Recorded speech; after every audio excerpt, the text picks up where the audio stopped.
Hello, and welcome back to Bard College. Last week, our players set upon investigating the missing Frederick Rosemantle.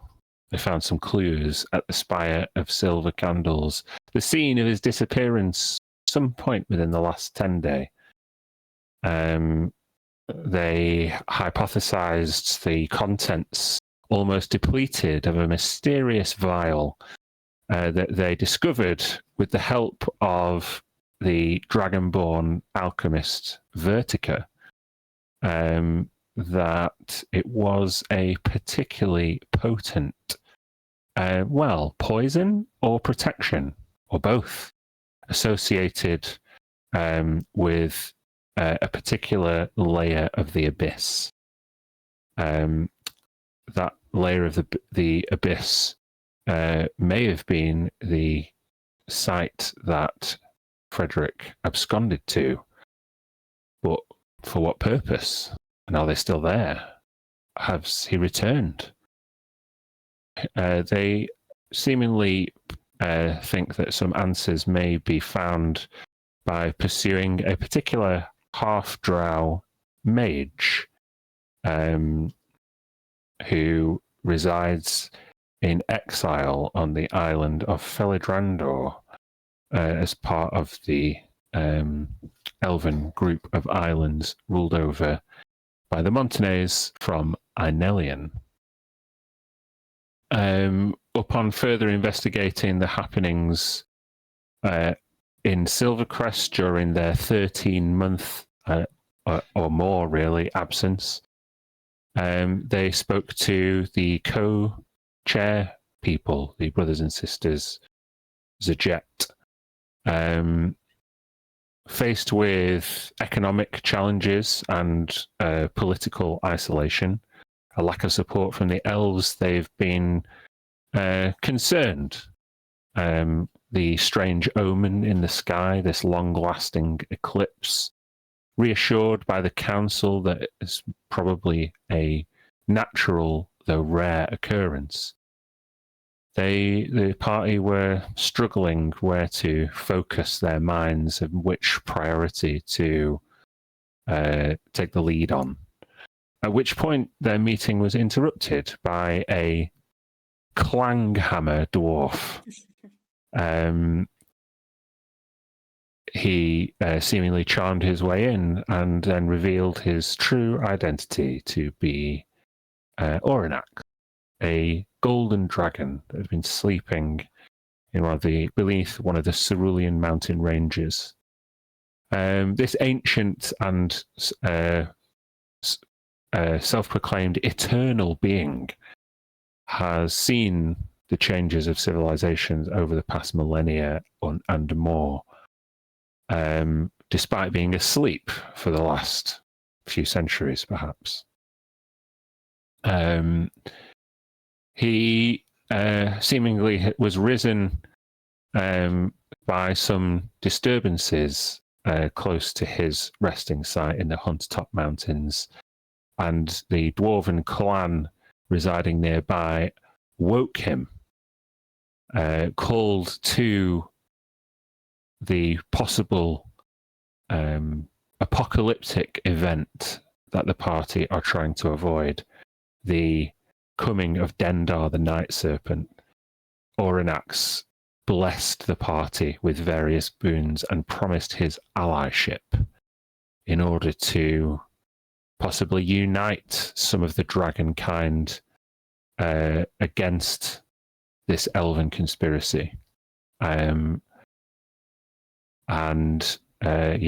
Take the fight to Menalambe.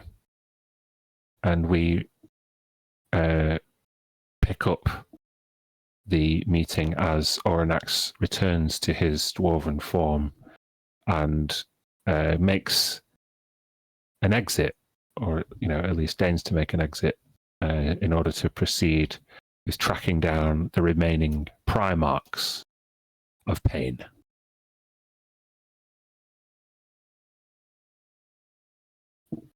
The Zajets would still be fairly overawed by the whole scenario. What would you guys want to do next?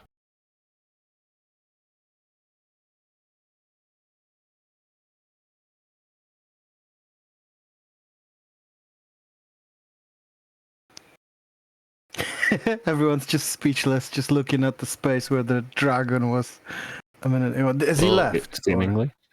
He's leaving. I didn't want to deprive you of the opportunity to ask him any last-minute questions or any final requests before the gold dragon makes his way.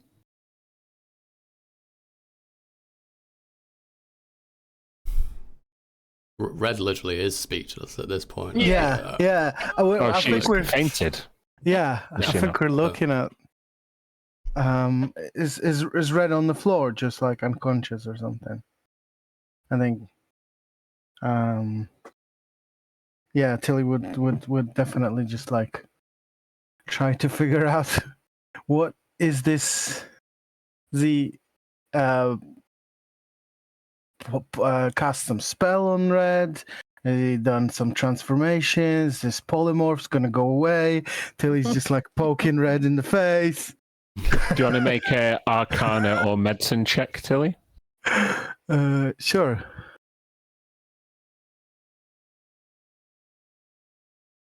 Yeah. Red will be fine. They'll come round fairly easily, you're sure? Maybe with a mushroom tonic or just a vigorous slap to the newly scaled face.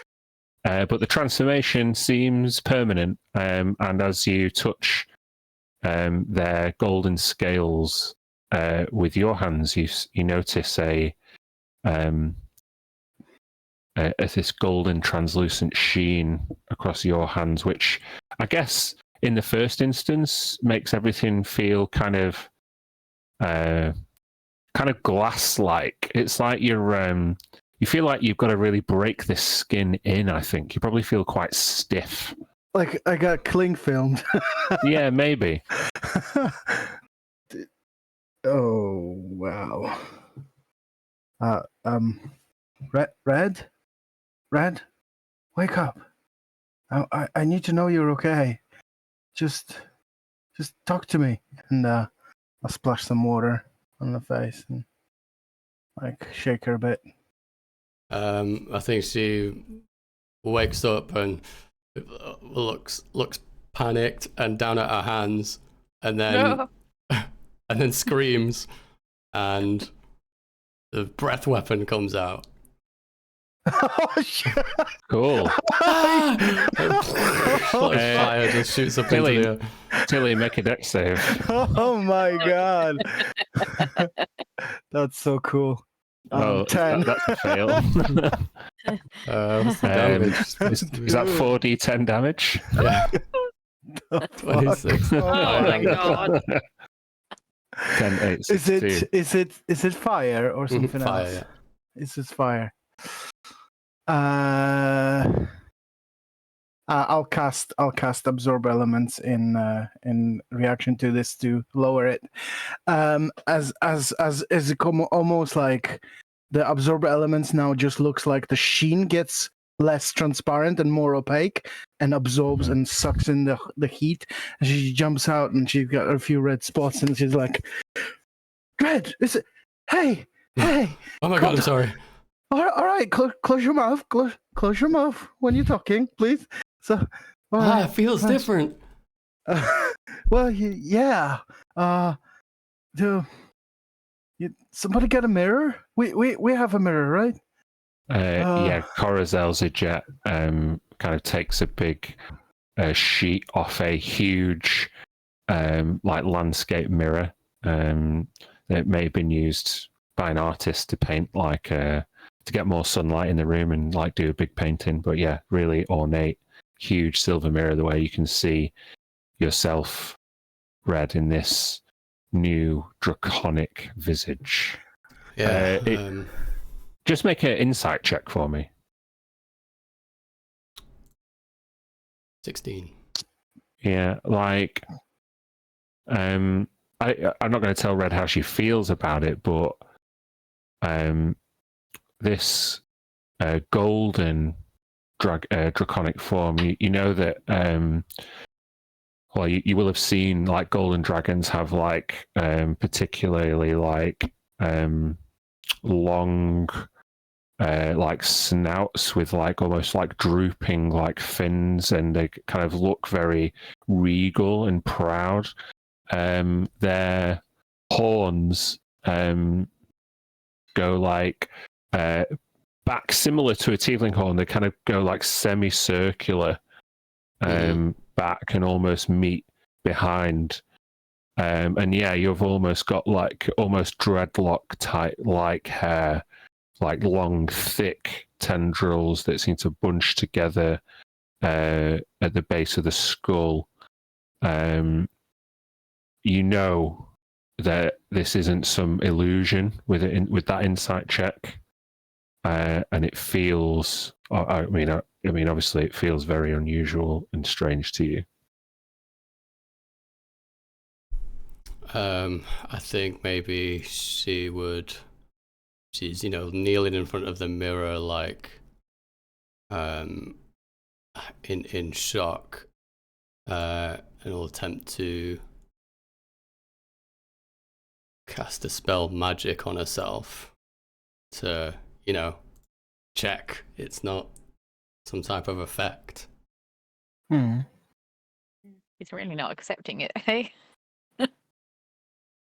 You reach out to yourself, looking towards the mirror, and you cast this relatively simple spell, making the verbal and somatic gestures. But there's no such effect to dispel. So she you just see the mirror kind of reflect and shine as your spell just dissipates over your body. Yeah, her hands jump up to her face, and she's just like starts getting teary and crying. But she's kind of smiling and laughing at the same time. This weird relief, and and she's just speechless, but she's happy. Feel okay? Yourself?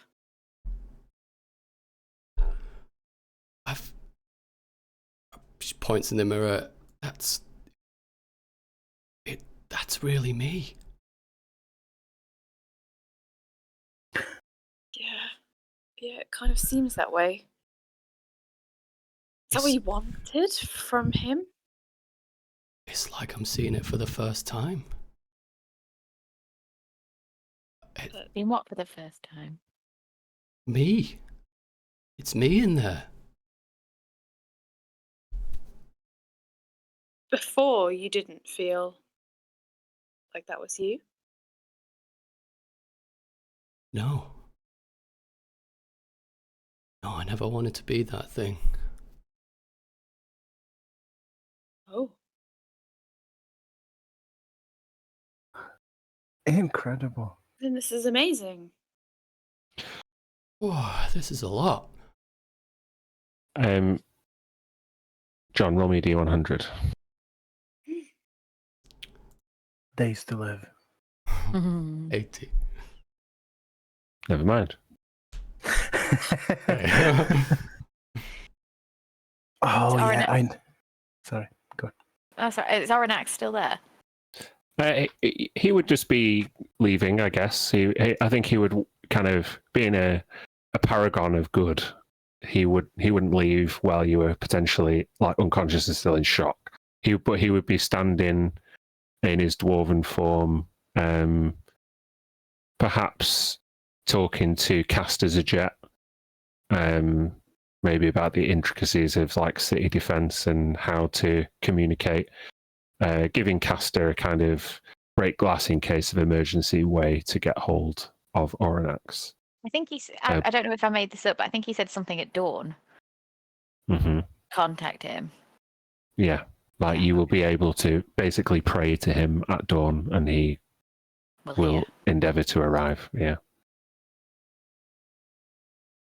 So yeah, shared that with Caster. But yeah, You still? Did you want to ask him anything, or? I don't think so. Just checking No. on how to get a hold of him. Mm-hmm. Then with this like brilliant golden beard and like platinum and blonde hair, like he would kind of adjust his, false breastplate and cloak and take this kind of long staff, which is of two yellow wooden branches that twine together. Kind of intricate looking quarter staff. And he says, we have much work to do, Starseekers, the Jets. I pray that you locate your most powerful allies. The fate of Cerulea lies in our now less delicate hands. And he kind of points to Red and takes up his staff, flings his cloak over his shoulder. Be well. Send a prayer at dawn, and I will heed it if I must. And as the Red doors runs open, over at the moment. He's going through the door and giving him a big hug from behind.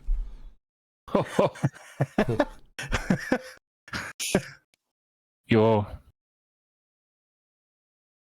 given name is not the name you chose in your previous form. Is that right? Yeah, that's right. As one imbued with the goodness of gold, it is with my most heartfelt encouragement that I implore you to choose your own destiny.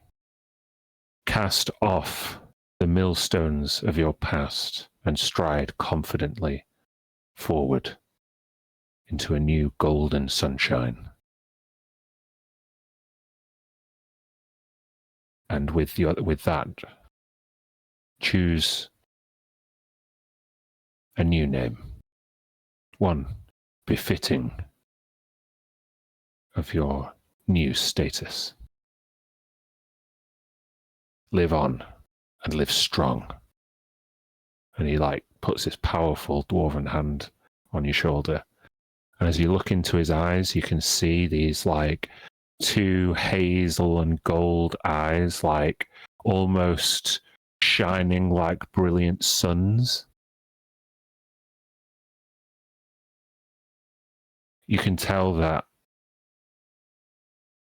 this is someone who is used to inspiring people, not just individuals, but maybe even entire nations.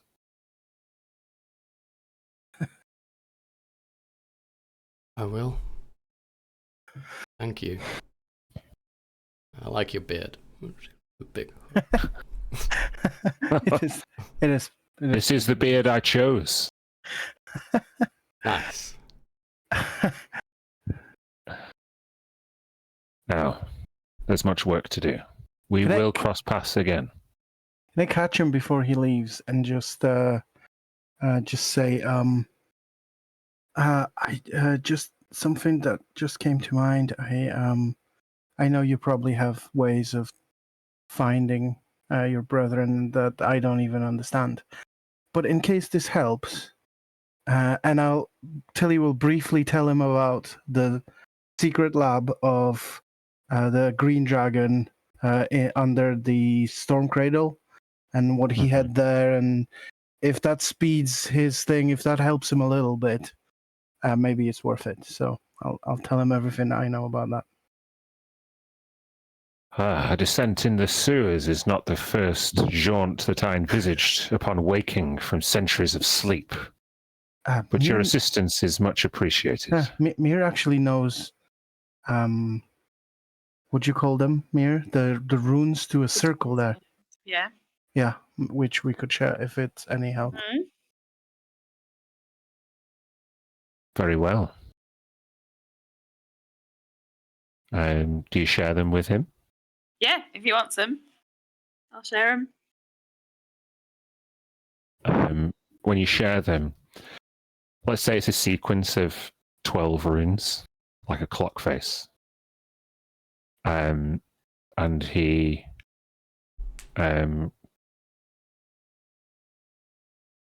asks you how you would normally cast a spell like this, Mia.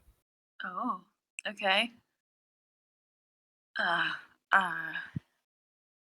Just, light some candles, some incense if I've time, and then sketch them out on the floor, ideally in something pink or purple. Like with chalk or something like that? Yeah. He kind of, not wishing to be like patronizing, he kind of like smiles and nods. And he places his dwarven hand in the middle of the runes on the piece of parchment. And each of the runes then kind of start to glow in gold. And then he kind of takes them off the paper, and he's got like a shining gold, like it's like he's holding a golden star or something like that. And as he then walks into some space, he just throws his hand down to the floor, and all the runes appear around him in the floor, scorched in golden light. And as he disappears, you hear his voice echo from beyond. "Good luck, Starseekers!" And then disappears. Well, that was flashy. I think. I mean, look around. Look at Red. Or, do we call you X Red? No, I don't. Should we just call you Red for now? We need to workshop a new name. Red will do for a while, I think. How are you feeling? Like, I can't imagine the bigger change. Amazing. I don't know how I feel. I feel okay. Well, you look amazing. The gold. Oh, go suits you. on.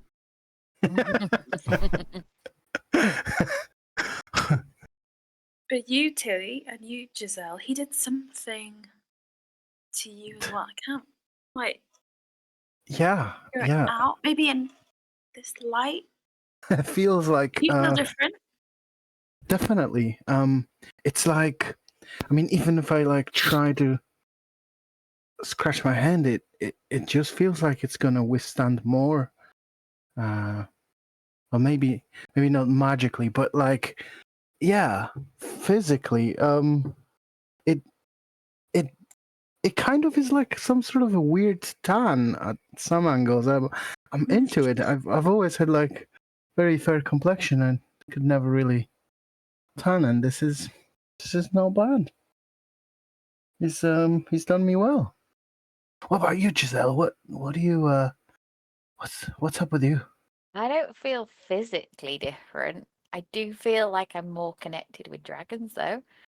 And in fact, Can we say, Giselle, that you're stood over the other side of the room speaking at a hushed volume, but everybody else hears you really clearly?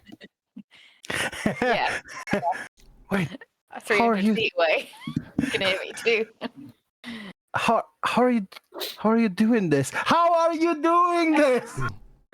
Just whispering. That And is so also- cool.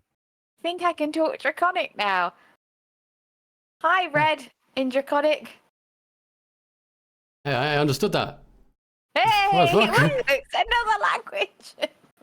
Okay, Oh, that's okay, pretty okay. cool. Can we just speak the language we all understand, I don't know for now. politeness, you know what I mean? know. I feel like there's some games we can play with this. Okay. Yeah, this is pretty exciting stuff, right? Like readying us for battle. right? I can't believe you breathed fire on me, though. Oh, I That did. was- I'm sorry. It's okay. It wasn't that bad. In fact, Training. can I say that like on my arms there's like bits of this infernal writing from my contract that lights up when I get heated up. Sure, yeah. Yeah. Oh. And I'm like, look, that showed up again. Red, you wanted to see it before. Look, see this bit says something about souls. Just something about so. And you can't Blah blah blah. Souls. Blah blah blah blah blah. Yeah, blah, blah, blah. So no, I'm actually hinting at the fact that you can't understand it now, can you? Is it written in infernal or abyssal? Then? Yeah, Is infernal? infernal. I don't. I can't read this. What language is that? Well, it's the contract is in infernal. Is I can read it. I guess it's a language most suitable for contracts. That's why it was used. I don't know why curator uses it, but I guess that probably it's because it's made for it. Start pulling out like some of my study notes, maybe in the book of Radiance, or maybe there's not infernal in that book, but some notes, like infernal phrases and stuff, and it's all just like Gibberish. Yes, I don't know this. I don't know this language. Casters interjects. Well, that intervention was most unexpected, and some of us have some reevaluating to do, and I'm anxious that you all rush off before you realise the extent of the Golden Dragon's influence. Perhaps we go to the feasting hall. It's getting towards mealtime. Will you all stay?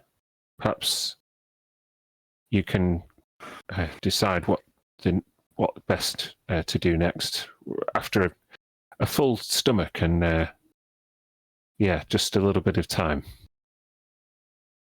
Yeah. Meal is always good. Thank you. Yeah.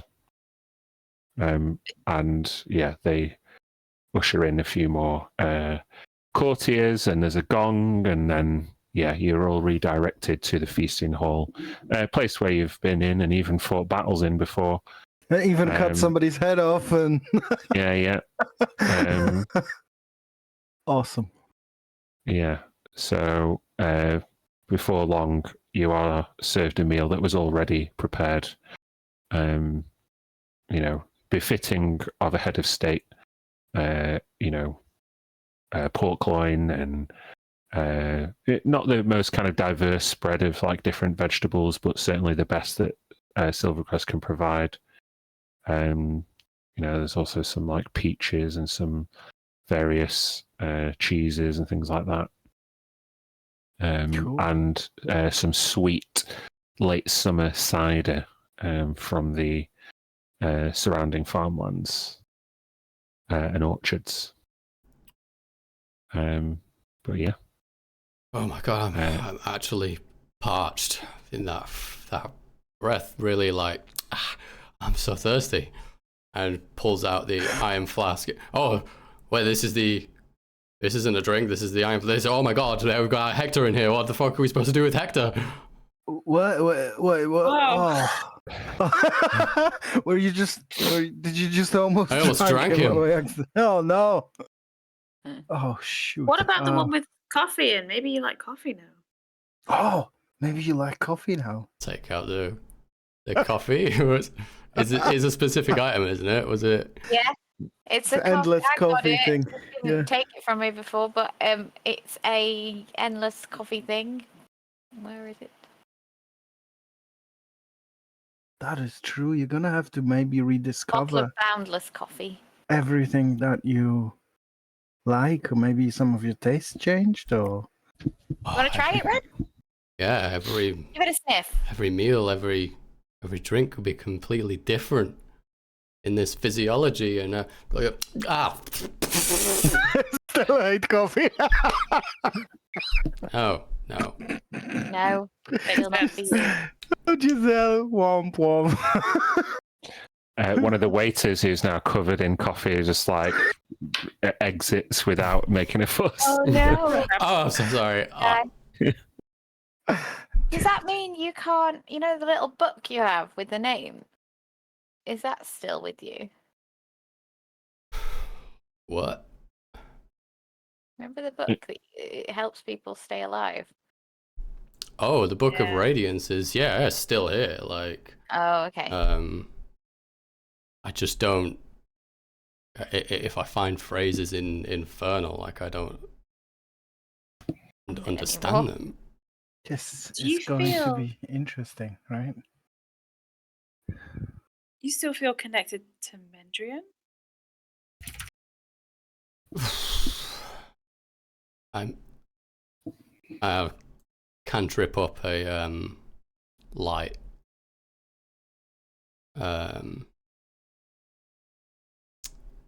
On like my fork or whatever. When you cast light, it's like you still have the power to wield divine magic, but something about its potency seems less, and it's hard to discern in a cantrip because they're not very potent. Make me a religion check, if you would.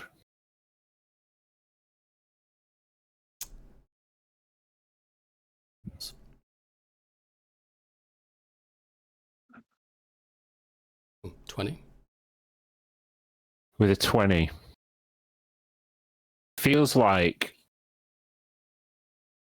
I guess, when you were last in battle, an experienced and accomplished adventurer, able to wield amazing powers. You felt like I don't know, like you were able to, wield your magic with well-practiced precision of a musician who's dedicated his 10,000 hours. But you feel a little bit like you have to think a little bit more. Like your connection has been dulled, or you've been leashed, maybe. Mm-hmm. Definitely something to ruminate on or even commune about, you would think. Oh, I bet Mendrion's pissed.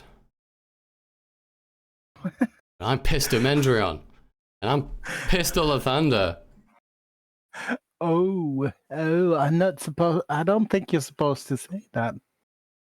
But you're gonna have to have a talk. Why aren't you supposed to say that? Like, it's a true feeling. There should be a debate about it. I mean, I Yeah. guess we all know gods in general not to be fickle and envious and impulsive beings, right?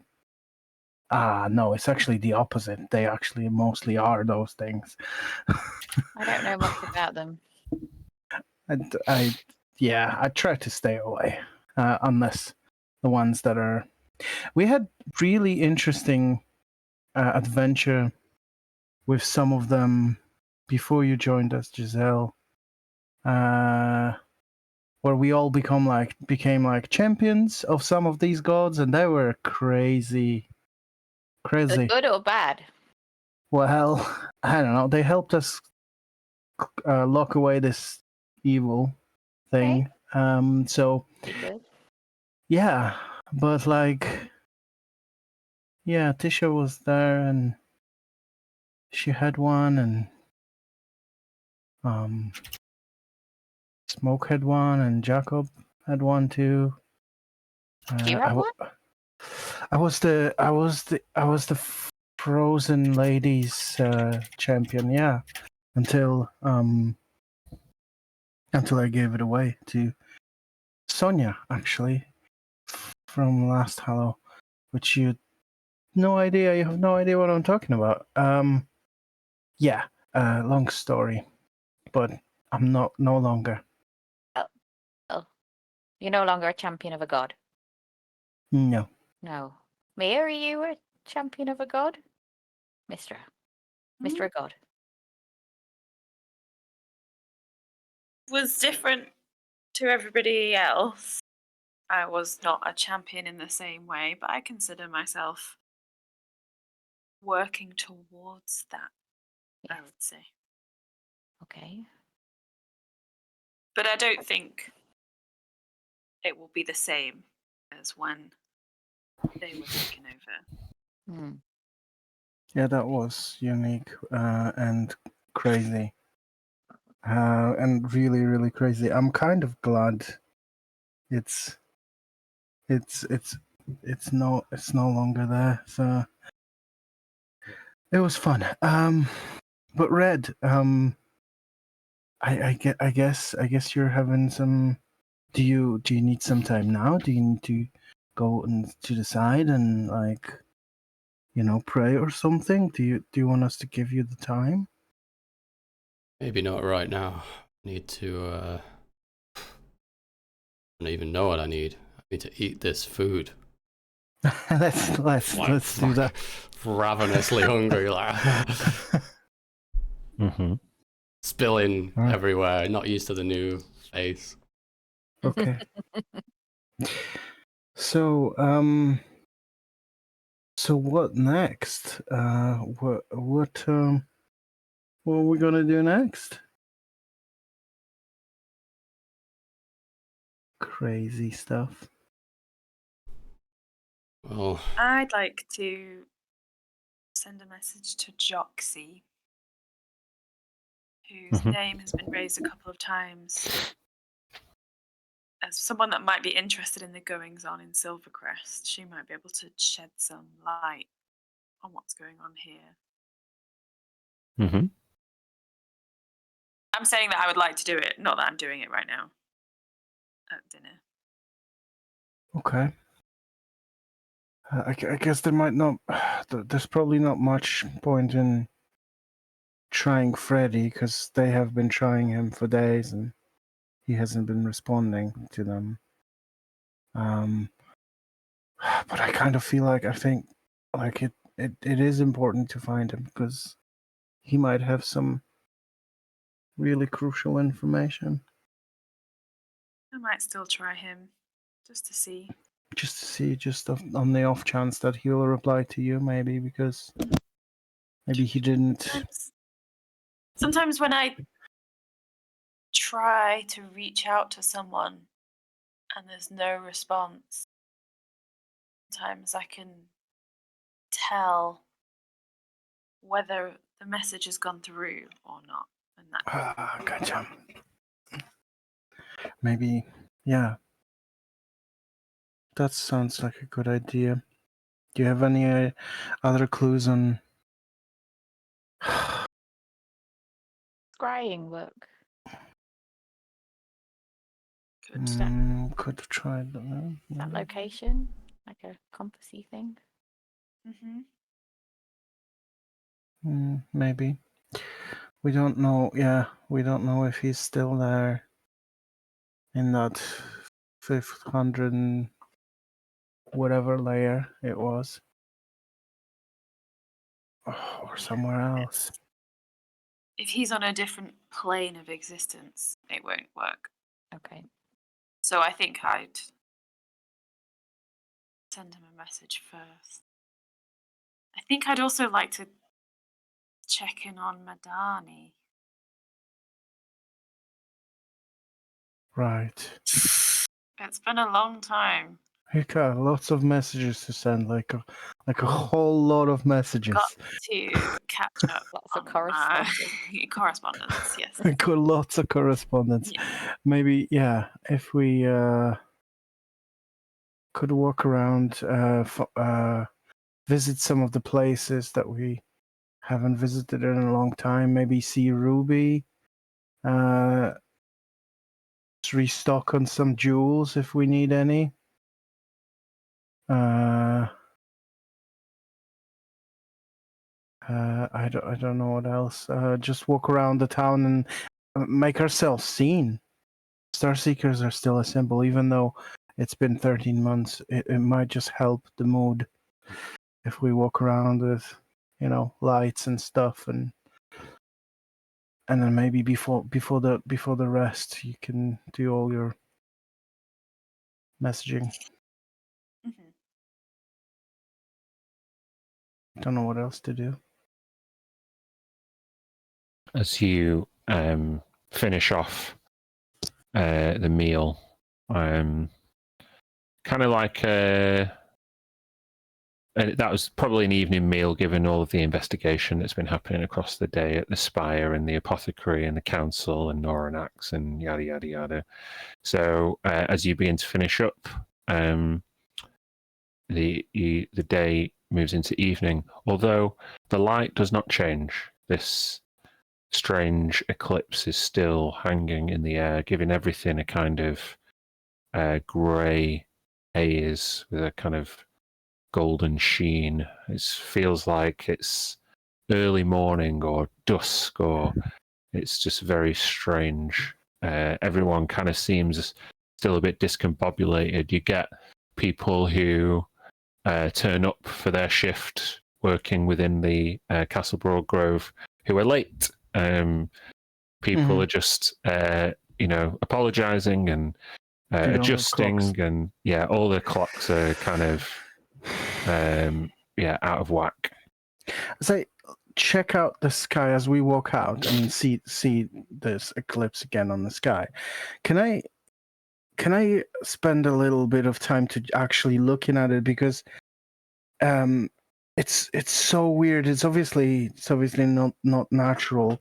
I mean, the moon side of it is one thing, but has the sun moved as eclipsed object on the sky, or is it in the same place all the time? Make an nature check. I think that bit is kind of weirding me out. I got an 11. It's really hard to tell. You don't have a telescope or any star charts or even like phases of the moon. You're not exactly sure with all the time traveling and all the jumping around exactly where it should be in the sky, but it doesn't seem to have moved from your perspective. It seems fairly fixed. So technically, it's been a number of hours that we've been walking around and doing our stuff. But when I look at it from what I can see, it's still where it was, basically. Yeah. I'm just gonna point that out. I'm like, yeah, this is so weird. As you're walking out, Tilly, some like decorative plants in like the entranceway. You kind of walk past, and the rest of you would notice that they just wilt and crumble when Tilly walks past. Whoa, whoa, whoa, whoa. Is that new? I was just pointing at the. I was just looking at the sky, and I looking at you like, what happened? You walked past those plants, and they just wilted. Oh no! Oh, this is from Oranet?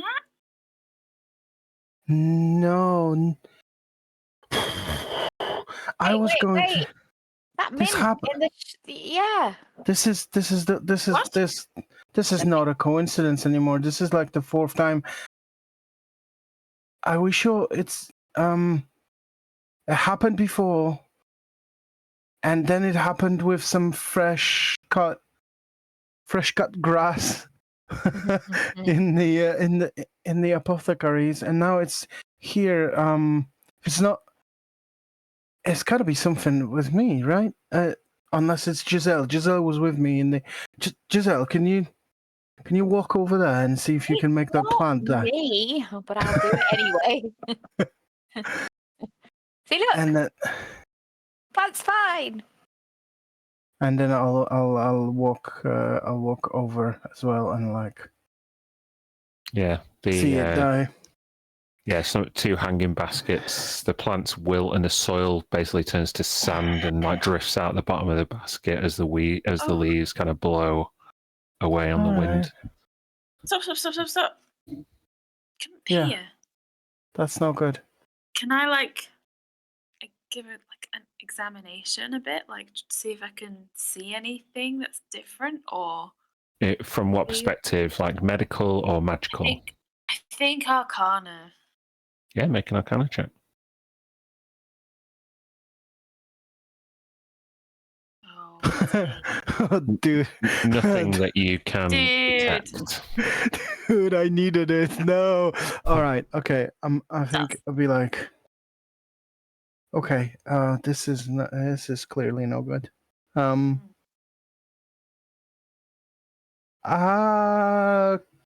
Okay.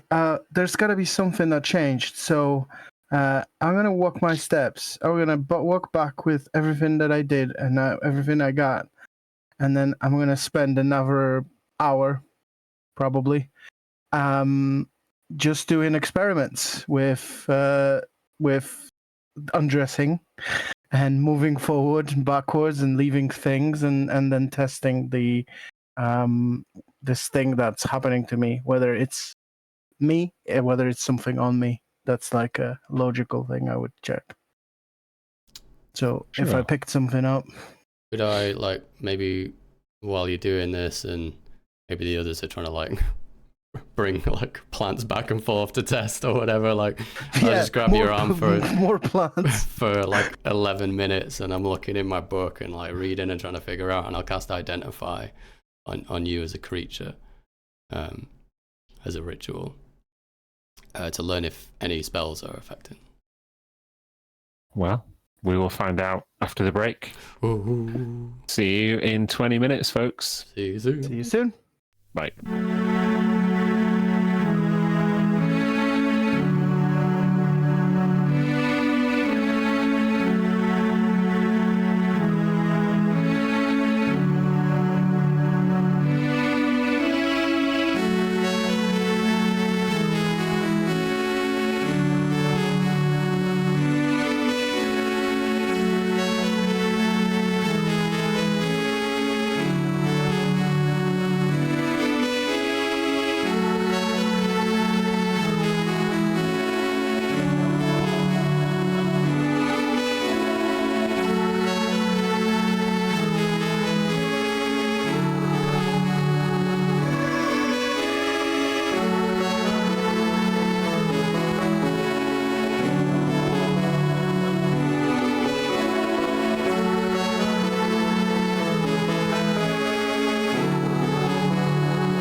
welcome back. After letting off some steam in the feasting hall of Castle Broadgrove, the party ruminate on some of their outstanding communique with people both near, in Hector's case, extremely near, and other people much further away. And Red helps Tilly investigate this strange phenomena where she is causing plants around her to spoil and rot almost instantaneously with an identify. There's not a spell on her per se, but I will give you advantage on an Arcana check using a spell to give you a little bit more insight. Okay.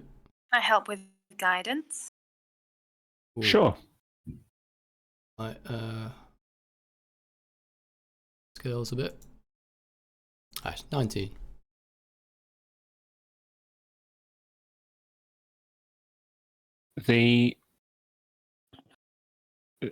With a 19, the Tilly seems to be emanating an aura which is draining life from very weak life forms, plants, and you hypothesize that smaller life forms like rats and other kind of lesser creatures may be at risk. But with a 19, it's not a curse, but it's curse-like. You cannot locate the source of it. You just now know a bit more about what is affecting it. Rolled some stuff out. Yeah. You say that? Yeah. Weird aura. It's not a curse, but there's no. It doesn't look like a spell's been cast on you either. That'd be even easier to say. Wait, that bunny, the mage I polymorphed, who then just fell and died and reverted back. That was already happening in the library. Did you have problems with plants before the library? Hello, Druid. No, You know. that's a no. So the library is the factor. Okay, I'm gonna take out everything that I got in the library, which is Hexen Herbarium, some scroll I got of Bones of the Earth. I think I got it in the library. I used to have a business card, but I don't have that anymore because time shenanigans. And yeah, obviously the valuation of all things, Tom. So I'm going to take them out, all of them, and put them on the ground, and then move away and see if I still kill plants away from these things.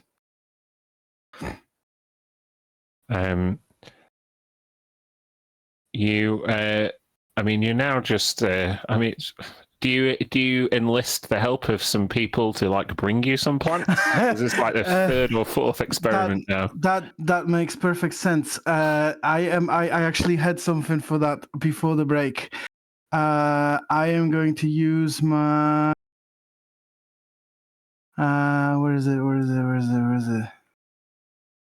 My staff. I have something for this, right? You can make flowers. Yeah, didn't you pick up a stack in the Yeah, woodlands? I guess I got druidcraft. I could just make small flowers. Wait, is it actually making flowers? And you create, you instantly make a flower blossom. No, it already has to exist there, I think. I thought my thing has a.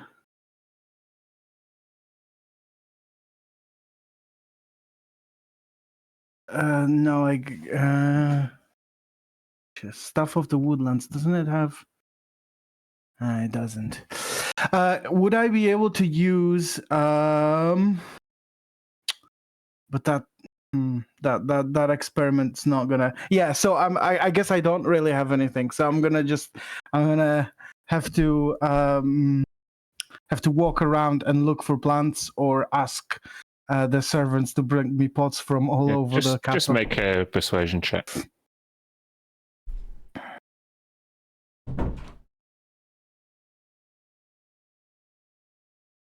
You catch one busy civilian in civic dress.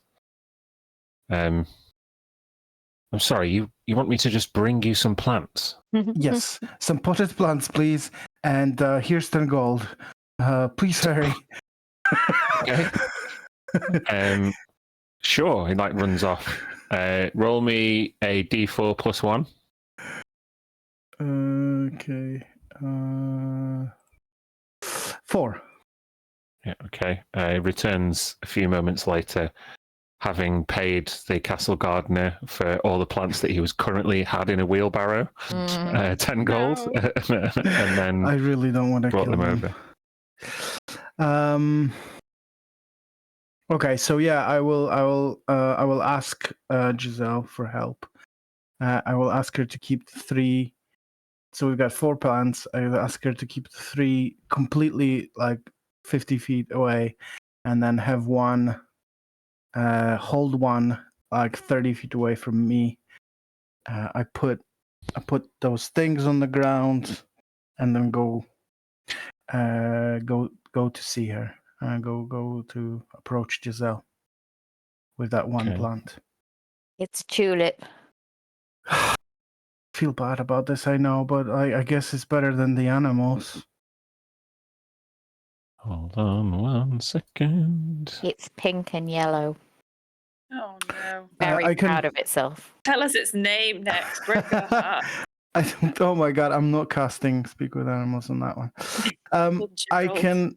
Well, here's the thing about being vegan: you have to eat animal, you have to eat plants, right? So I mean, it's yeah, I eat them anyway. So they only have sentience with magic. They don't actually inherently have sentience. Yeah, don't awaken it before you do this. Just don't awaken it before you. It's like I'm alive. Dan, do you want me to paste the thing that? No, I don't need the item description. I need my fucking DM's guide. Oh, but I don't think it's on. It's all right. I'll just look at it up on D&D. It wasn't not the item description, but the feat description or the major. Oh yeah, have you saved it? Yes. Oh, okay, yeah, cool. That'd be fine. I was just going to locate it in the roll table. You want me to? I'll just post it here.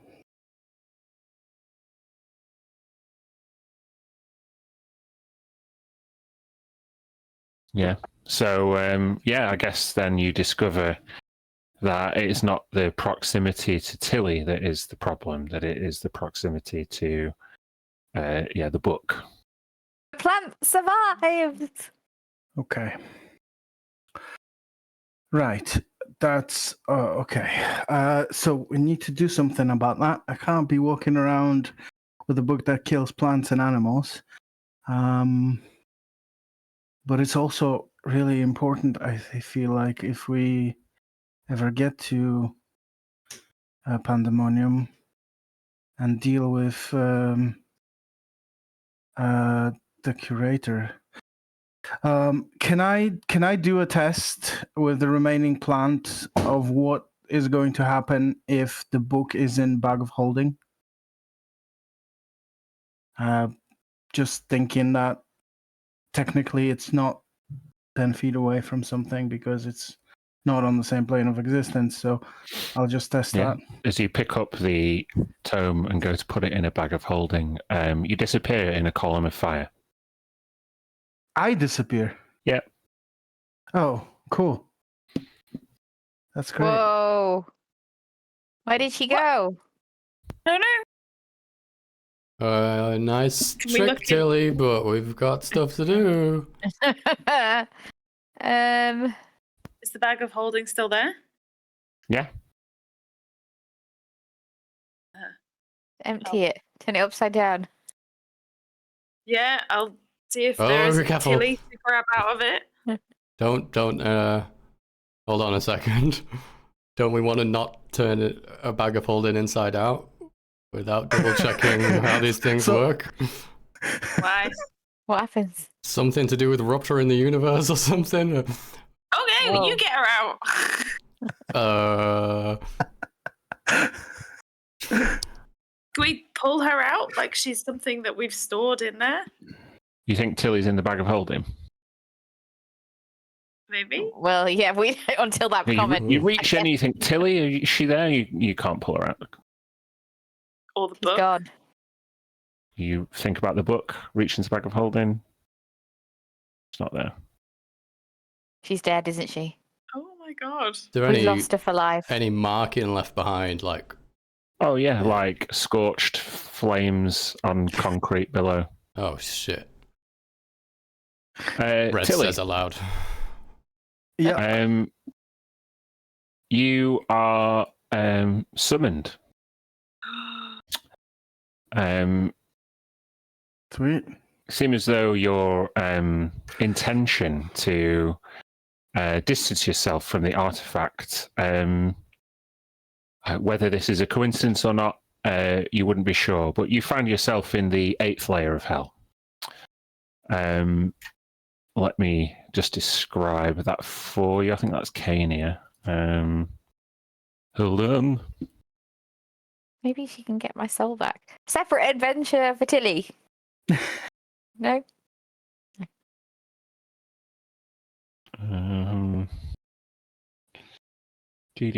Dee-dee-dee-dee-dee-dee.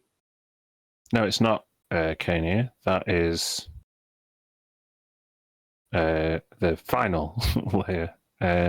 You find yourself in Malbolge, the realm of decay. Not that you would know that. What you would see is a practically infinite set of mountain slopes and falling boulders. It looks like a chaotic, primordial, volcanic setting. Just make a perception check for me.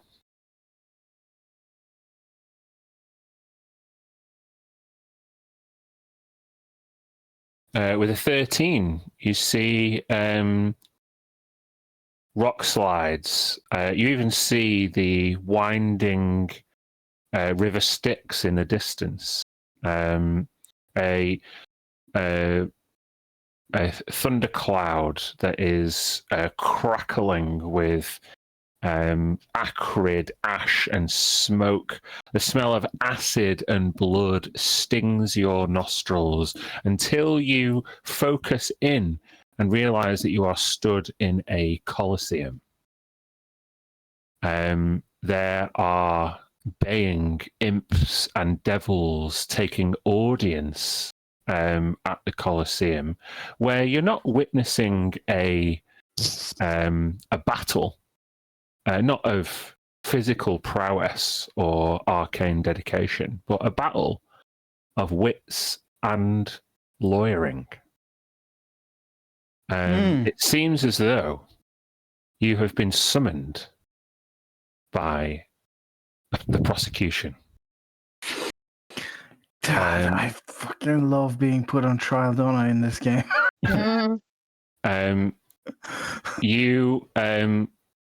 You stand summoned with the book open in front of you on this stone column,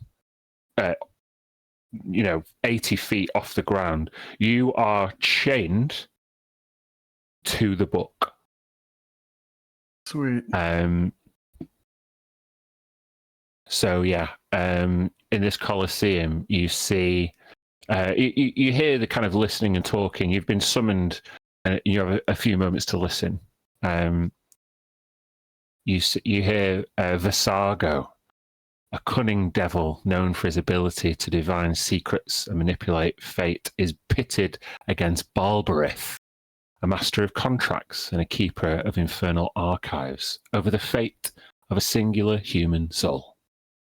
Visago, his gaze piercing and sharp, is the first voice that you hear, whose voice is a mixture of charm and danger. The soul is mine, Balberith. Through my oracles I foresaw its descent into darkness and guided it towards its doomed path. This mortal sought knowledge and power above all, and I provided it in exchange for eternal servitude. The pact is sealed with the mark of the infernal, and you see Visago points towards this human who is also chained, but they're in a cage. Their clothes burn away, and you see an infernal contract written upon their skin in a very familiar way. Nice. The pact is sealed with the mark of the infernal and bound by the very laws of hell. You have no right to interfere.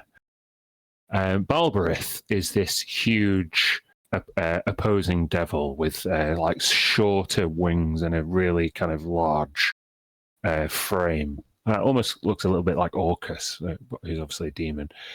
Taran, imposing with his presence, who seems to draw the shadows closer, counters with a voice that's cold and unwavering.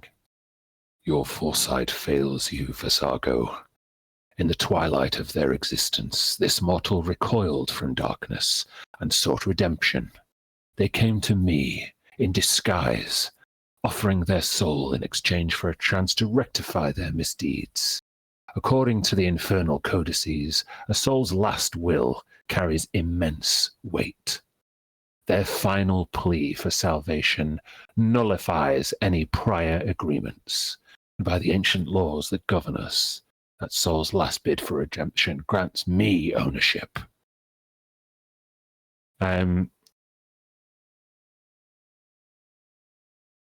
The adjudicator is, hold on.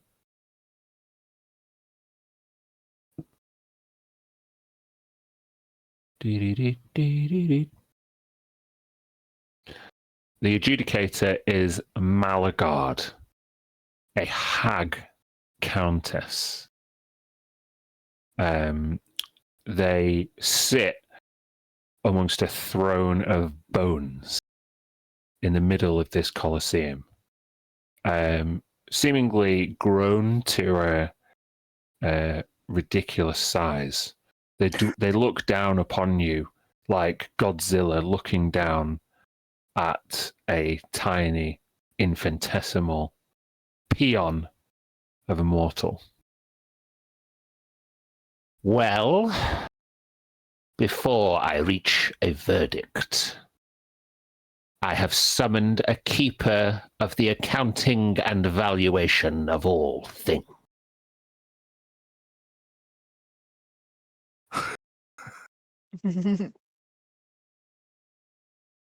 Keeper, consult the records and discern whose argument has greater weight. Visago interrupts the first devil.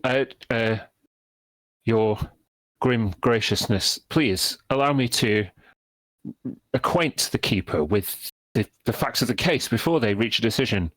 Objection. They must be impartial in their judgment. Overruled. Visago, you may acquaint the mortal, the keeper, with the background of the case. Very well, thank you, your grimness. Mortal, identify yourself.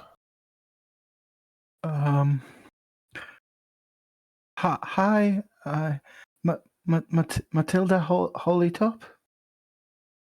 Matilda, you are most welcome, and I hope your stay in this realm of decay is a short one, for your sake. Oh, okay. Yeah. The mortal in question has lived a life of ambition and ruthlessness, climbing the ladders of power at a cost of their morals and humanity. It was easy to seduce them with promises of forbidden knowledge and dark magic, and they achieved great influence and wealth. As their end drew near, they were haunted by the ghosts of their actions, and their regrets are nothing but the crops that they sow with their own doing. They sought a way out of this infernal pact, yet I granted them everything that they wanted.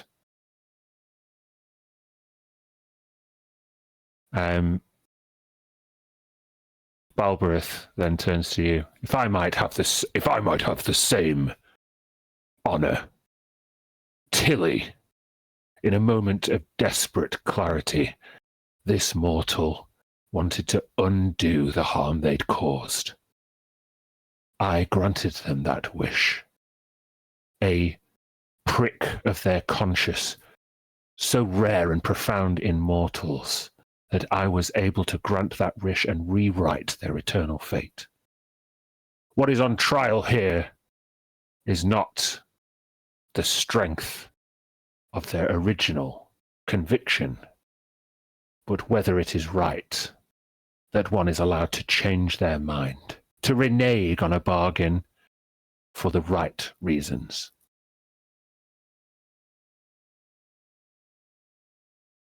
The council will now give the mortal time to give their judgment. So, Tilly, you've just been given a very broad and vague background, a moment's notice. Yeah. What would Tilly try to do at this point? She's kind of I think she'll look at the adjudicator, Mm-hmm. and she say like,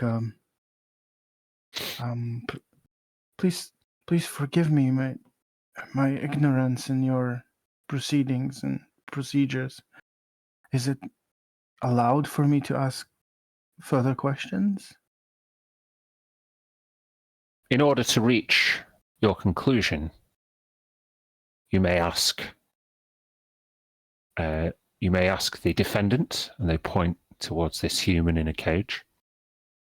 You may ask either counsel facts of the case, and you may consult the Tome of Power, which contains the accumulated knowledge and laws of the Nine Hells. However, we're getting very close to lunch. Of course, I wouldn't want to keep anybody hungry. That's yes. I think I would like to ask the council, or both councils, what will happen to the mortal should either judgment pass his soul to either party? They both kind of look at each other covetously and jealously. And before either of them have the confidence to answer you, Malagard, the hag countess, interjects.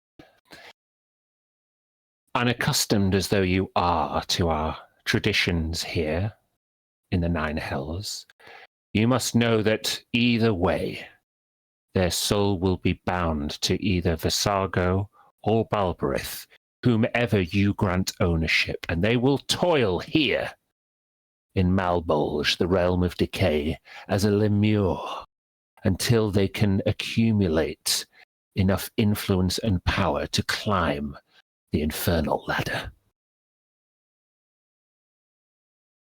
There is no freedom here.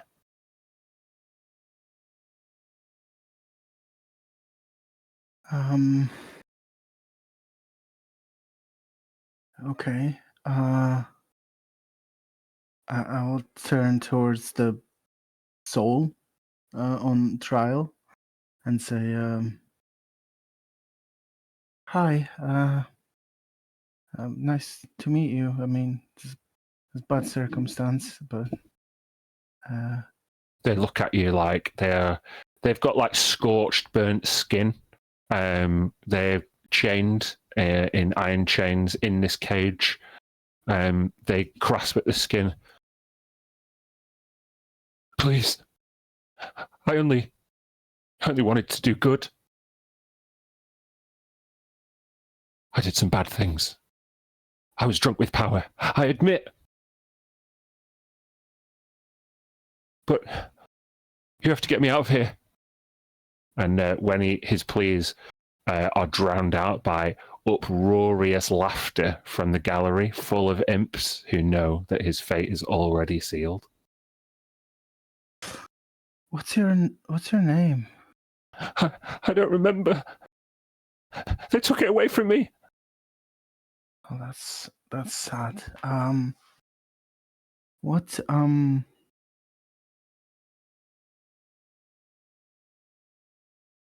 I don't know what I don't know what to think. What did you do? Those bad things you said. What kind of things did you do? Well,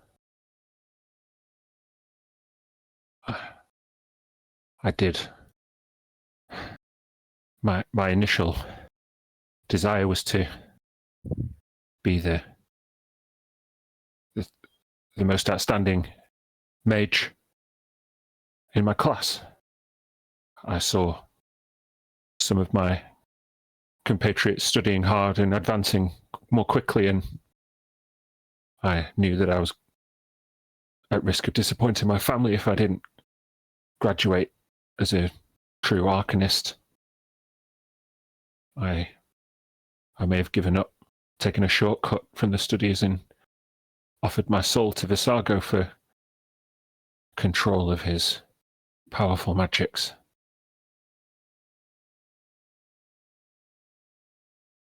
I was young. I was naive. I was proud.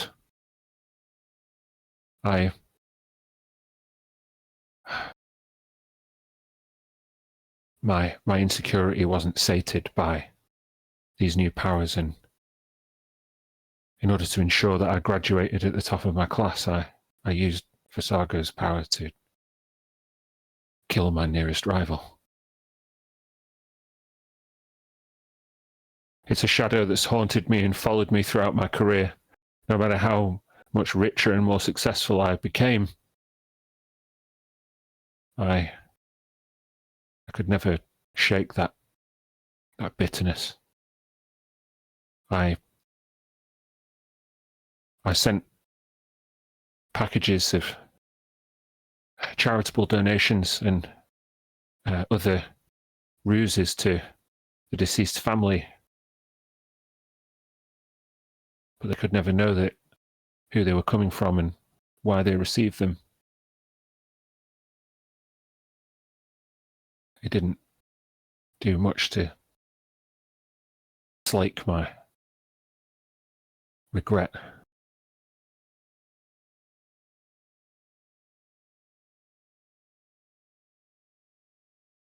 I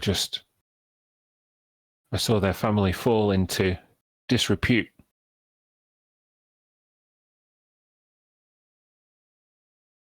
They misspent the donations that I gave them, and I twisted the knife. I saw them as short-sighted and ungrateful. Despite not knowing why they received the donations, they squandered those riches. They didn't use that influence like I would have used it. They didn't take their opportunity. And so I punished them until a once noble family was reduced to a clan of paupers, slinking around dingy taverns, asking for coin. In truth, one of the deceased descendants approached me in a bar, and I took great glee in humiliating them with my compatriots. I spat in there, panhandling, and had them run out of the city. I figured at that point in my life that I tried to help them. And I did not see that their entire plight was a ball that I started rolling. I reached out at the end of my life to Balberith to undo this tragedy, to swap places.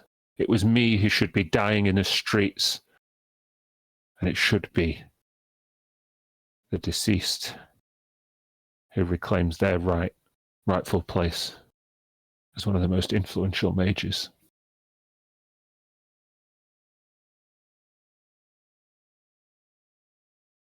I just hope it worked. Wait, you don't know?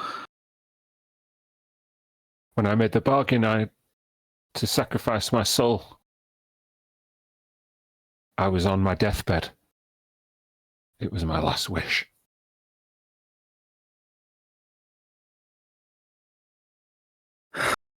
I'll turn to the Balbaroth, Mm-hmm. and I will ask him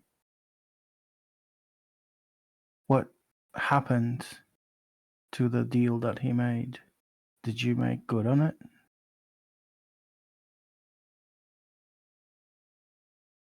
Of course. The bargain Insight.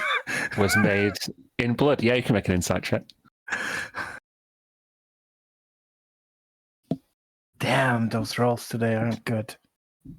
Yeah, seems like he's being honest.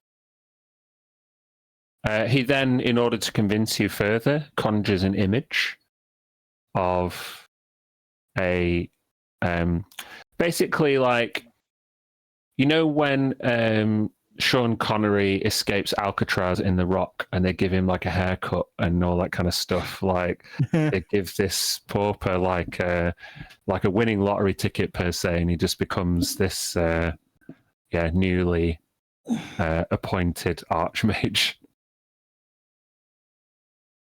Fuck.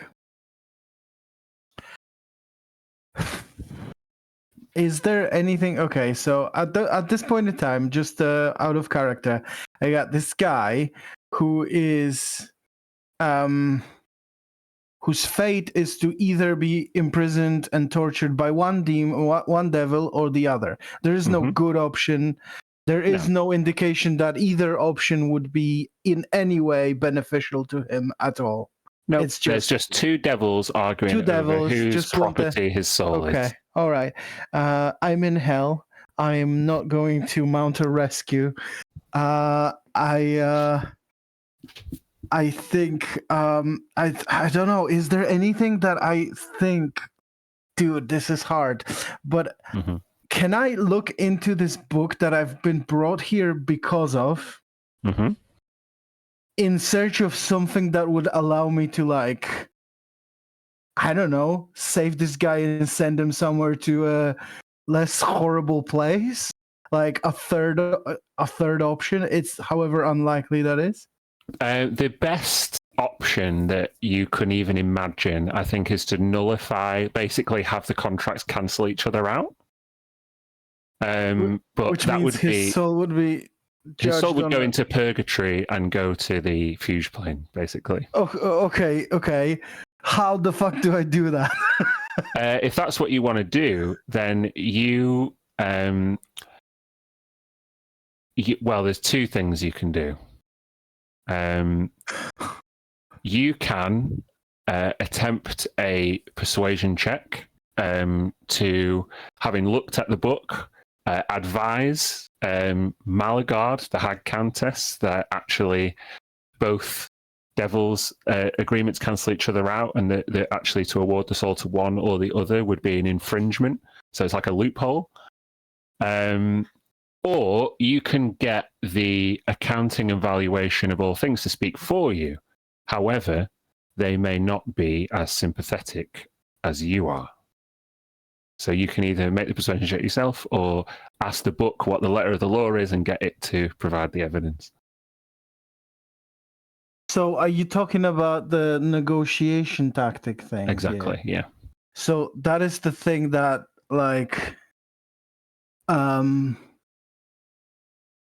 allows. Okay, so it will speak for me with a plus 12 charisma and advantage on the roll, but it's like motivation might not be aligned with me. Exactly. I won't be able to tell it what to do, and also I will become like corrupted, evil, greedy, and like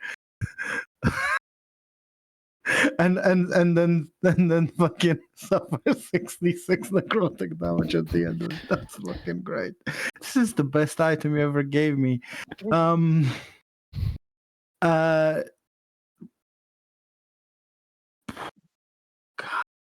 I don't. So you can attempt to give an answer with a persuasion check, i.e., with a plus, with whatever your charisma bonus is now, which should include the +5, I think. Yeah, or you can just add- that +5 would have been specifically for barter. So you'd allow me to have that +5. Yes, I would. Or you can get the +12 at advantage and let the book basically decide. It's not. However fucking interesting that would be, I can't see Tilly do this. I'm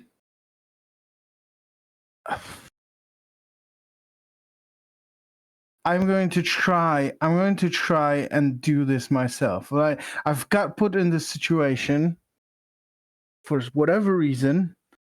Here's the guy. So so Tilly's going to turn.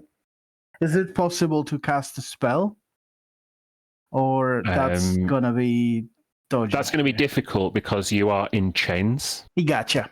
Right. Okay. Let me just double check that this spell doesn't have good components. Nope. All three. Verbal, somatic, material. For enhanceability. So fuck it. We'll risk it. I'm going to try to make some sort of a plea here, and hope for the best. She'll turn to the judge, and she'll say,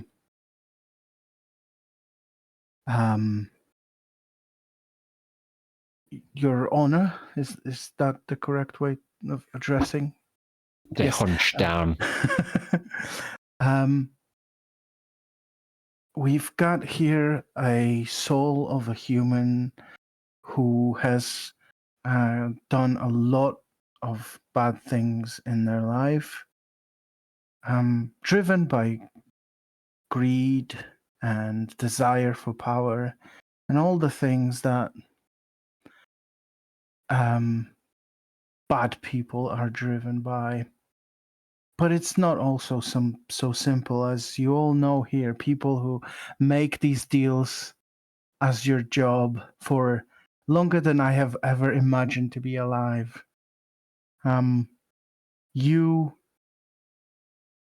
quibble over which one of you is going to get his soul. I would like to point out that in true fashion, for your business to keep operating, the people up there, the souls up there, must believe, must trust that there is a chance for a good outcome, that there is a chance for turning their life around, that something sometimes might work out their way, because if they don't, Your Honor, my dear prosecutors and sides, they won't do any deals with you. If they don't think there is hope, if you crush a hope, in this case, this man, you have a chance. If you want to have more deals in the future, those two deals must be able to eliminate themselves. And he is just but one soul in 1,000 that you're gonna get. And I just hope you find it in yourself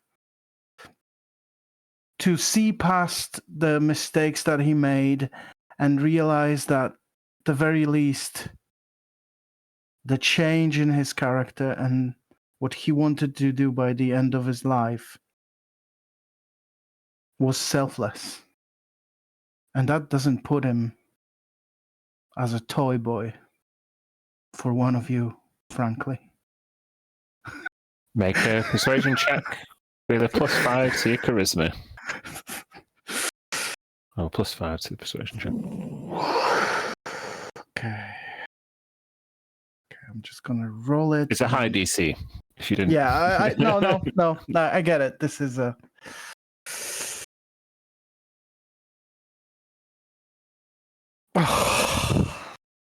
Nah. As you give this like hopeful and optimistic valuation of this person's soul, the gallery just collapses and falls about in laughter. Each of them haven't really ever seen such a kind of a take on the business of soul trading in the Nine Hells, and even the two devils, Balbrith and Visago, kind of both wrinkle their brows, frustrated that actually your take was that neither of them deserve the soul. And as they're both about to launch an objection, a bone hammer comes down from Malagard. Well, I suggest that our next keeper studies the accounting and valuation of all things more closely. I must apologize on behalf of the court for wasting their time with this optimistic nonsense. Keeper, you are hereby compelled to study your source materials further. Upon your next summoning, I wish for a more clear-cut judgment. The court is now in recess. I will reach a verdict after lunch. And as soon as she hands the hammer out, you disappear in a column of flames. And probably about 90 seconds after Tilly disappeared, and while you're all kind of scrambling about, like, where the fuck did she go? She appears holding the accounting evaluation of all things. Tilly, you aren't corrupted by greed, vanity, and evil, but you now know that keeping hold of this book may give you an opportunity to save somebody else's life in the future.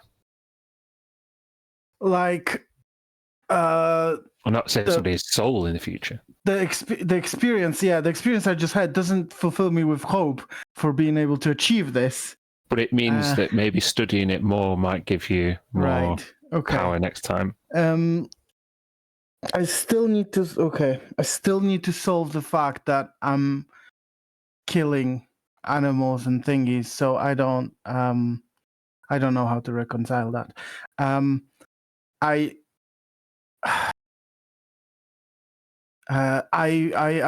think she'd be okay with studying it when she has the opportunity to. But she'll okay. So she's just gonna come back and say, like, "Whoa, where the hell did you just disappear to?" Well, hell. I've been to hell. This I got called on to judge in a case for a soul custody. Soul custody of a soul. It was. I don't know. There was this guy, and he did bad things, and he made a deal with two different demon devils. And apparently holding this book makes me like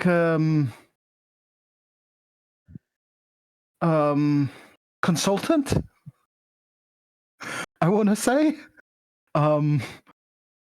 Maybe a jury, or an expert witness, or expert witness, something like that. And they said they're gonna. Oh, dude, I did not expect this.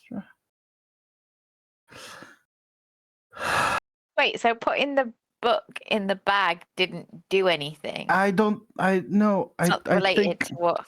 I think it was just a coincidence that it happened at the same time. Bloody big coincidence. Literally the same time in the experiment. Well, yeah, true. I can't. I don't know what to do. I can't. I can't hold it. I can't. I can't cast spells that rely on plants because I'll be killing them, and I'll be walking around killing animals, and I can't do this. So I don't know what to do now. You not just use Any plants from a advice? distance. So the thing that I've been like most useful with, which was our transport through trees, I'm just gonna kill that tree. So there's that. Oh, I think you should have become a dragon, and then this wouldn't have been a problem. Okay. All right. Okay. Good. Remember the reason why you took it upon yourself to be responsible for this tome was that we'd find more information or be better equipped to This is barter purely with for the curator, okay. right? Okay, this is purely for the yes, that's what it was for. Don't We need picked to it up. do this to yourself for that sake, Tilly. I wanted to have an option because we were all going to. That was our plan before we went into the library. We were all going to go, and I didn't want to see all of you die because of this. He might not be possible to defeat him anyway, and bargaining might be the only option. And this is what gave us the advantage, but I guess we're not doing that now. We have other important things to do. Could you learn from this book what it would be worth to the curator to give you and Giselle your souls back? And then rid yourself of it afterwards? I mean, that's what it. That's one of the things that it can do. Yeah, I didn't want to just do it because it feels like such a violation. But it can read everybody's worth. That just sounds really bad. But yeah, the things. I don't know if I wouldn't have to use this in front of him though to judge what he would deem equally as. What it can tell me is what I or Giselle would have given or taken for giving up our souls away. I gave it for free, I think. That's what I mean. There The was book would just say nothing the book would just say I for think a you drink. got like a round of free drinks, so When like... it comes, it would say Tilly saving family, Giselle a shot. Yeah. Simples. I guess. But maybe it's like he's not gonna ask for anything more, is he? He's got souls, so maybe even ask summoning him somehow, and then using the book would allow us to kind of understand without it being a consequence, without it doing anything to us, because it's already happened, right? We'd have to decide in the moment how to. I mean, I don't know. Conversation. Our plan was to go there, to meet him on his own turf, and employ some aggressive negotiation should the normal negotiation be. I mean, if we summon him here, like you know how that works. He's just gonna puff out if we ever come close to threatening him, or he probably just laugh us off. Where he True. is. But if he's where here, his... maybe the book will tell us what it's worth to him, and that's in our pocket for later. I don't know. I don't even know how to summon him, or would we even want to? I mean, we were there close to him, and we just did everything to avoid meeting him in that moment because we felt the dread of doing that, right? I can't carry this thing around. I can't kill animals without knowing it. Like, I can't do it. Just can't.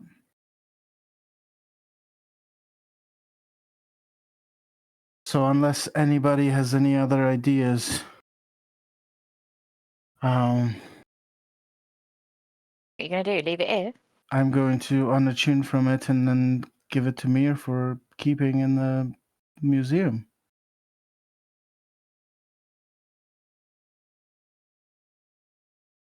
If I can even do that, I don't know at this point. It says, I don't know. But I gotta at least try. Or And the then other it's option is that we go. to Pandemonium. Yes, because I thought that after finding out, I thought that Pandemonium isn't really a place where I have to worry about too much about killing plants or small animals, because it's not there. So we could. Look, how can we leave this world in a state that it is for however long it's gonna take? I don't know. Feels like there should be another group called the Star Seekers 2. Yes, we could send them or They something. can do a mission, yeah. Yeah.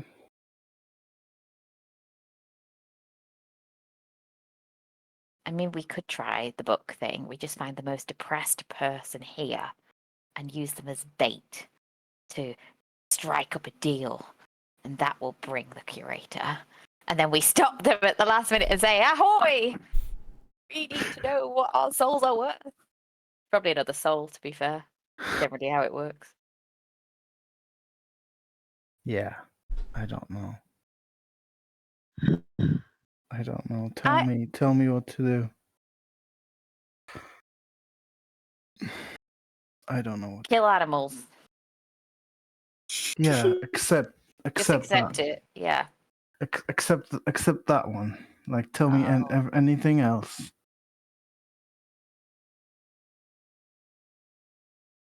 Gotta do what you gotta do, right? It might be. I don't know. Let's go back to the temple for now. I guess it's late. I've just been to hell. I need a few moments. And on the way, can you just make sure I avoid anything, any plants, anything like that? We'll keep an eye out. Guys, just a thought. You know, different topic. The page that was ripped out. Vudra 131. The Mimir 531. skull. 531? I think so. I thought it was 531, and then my note said 131, and I got confused. 531 sounds better though. The Mimir skull, it knows stuff, right? Like it's got like rehearsed knowledge of things. I It just wondering... knows about the Outlands. Oh, not the outer planes. I don't know. No. Oh, so it wouldn't be helpful. It knows basic useful information about the planes of existence. But beyond that, it knows information about the gate towns of the Outland. Oh, you've gone muted. Silent there, Lucy. It wouldn't be helpful. Depends what you want to know. Just wanted to know what that book was missing. I guess just an understanding of what goes on there. Unless we got that already. Well, we got a few bits on it. We know it's a place where the king of all the, what are they called, Mariliths, Shaktaris, who's a demigod of all the Mariliths. Overseen by a type of beast. He lives there, and Poisonous Mariliths live there. atmosphere. Maybe we got everything we need. I don't know. They just chill. and there's this ichor that I don't know how he produces, but I don't want to know.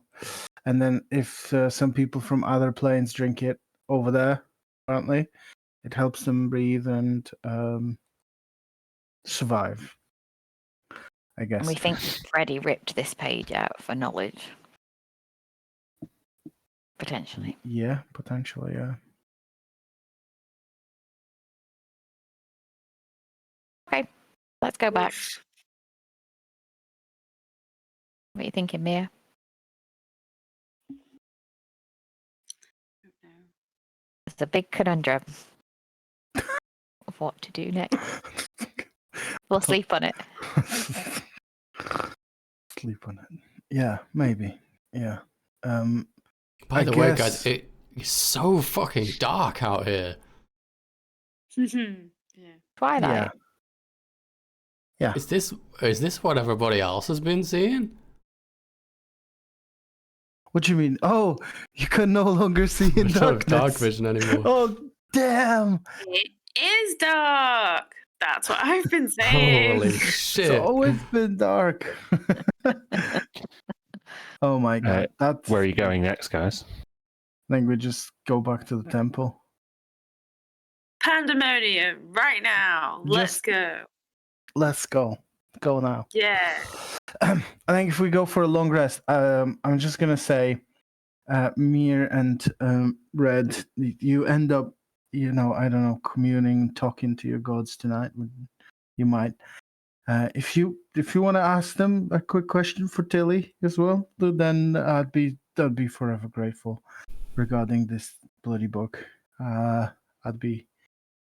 Yeah. I don't really have anybody to ask that, so. Yeah, just Red, you don't have a god anymore, do you? Whoa, Giselle, Still calm a, down. still a Is that god. bad? I don't know. Is it bad? We just haven't spoken for a while. Okay. All right. But we'll see what we can do. What about in the temple? Is there any kind of like, probably not a temple kind of thing, but it doesn't have a dungeon or prison inside of it, like a secure area or? I think it does have a secure vault for particularly dangerous magic items in the basement, doesn't it? I think it does. How particularly dangerous hectors? Hectors. Yeah. Particularly dangerous hectors. Is he gonna just come out? PDH. How long is he there for? Oh, he's Indefinitely? trapped in there. Yeah. Right. I mean, if he lost his mind before, staying there with no food and drink and air for however long we've been. Over 130 days. Now that we're here. It's a long time. You wanna release him in the dungeon? Well, don't we want to? Didn't we want to Ask release some him? Want to figure some Yeah. stuff out with him and get him help?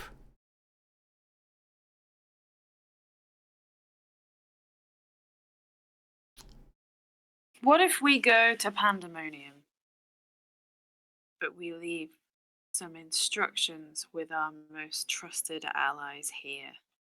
Break glass in case of Dendar.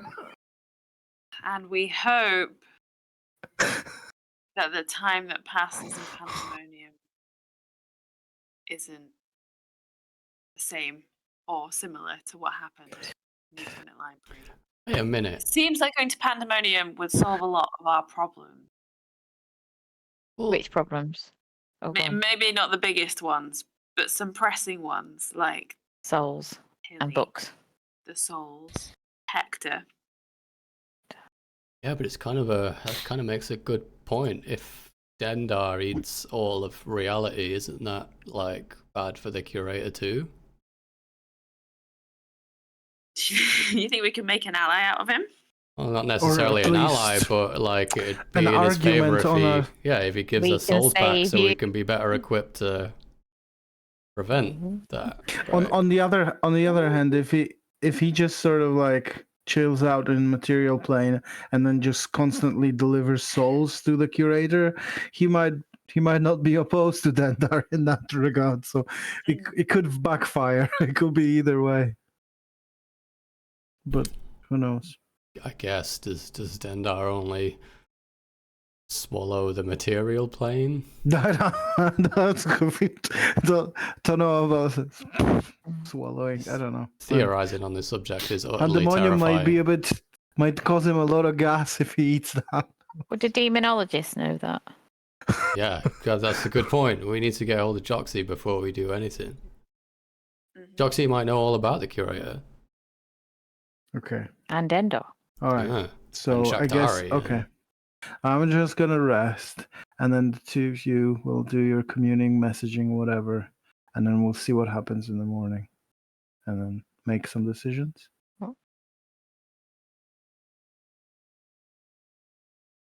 To the temple then? You return to the temple. The panic has subsided, but there is a tension and unease still rippling over Silvercrest. People are, as you walk through the city, barricading their windows and doors. This city is no stranger to divine intervention or even insurrection from the Hells. So it's seen more than its fair share of shit to breed any kind of optimistic folk who are willing to take more than half a chance. And yeah, as you walk through the early evening streets, they are quiet, like a Western powder keg about to explode. And as you get back to the temple, you see Narlo looking after Jeffrey. Jeffrey. You see her like bending down and shut up. Shut up. Found it on the what? In the way when Mir is at her most compassionate and caring, you see this image reflected in Narlo. And a simple and reassuring exchange progresses between them until the coldness of Narlo's touch sends a shiver down Jeffrey's spine, which scares him a little bit. And she does her best to reassure him, but it starts to go badly until Jeffrey kind of walks off and gets himself away from Narlo. And as she turns to you, she looks a little bit frustrated. I guess he's still adjusting. Yeah. Can I recommend some gloves? Sure. I have gloves. Huh?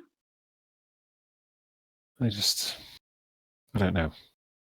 I don't really go with this look. Fine. We could get you some cool gloves. You're doing a great job. Well, I'm trying. Any news? I need to talk to the best demonologist I know.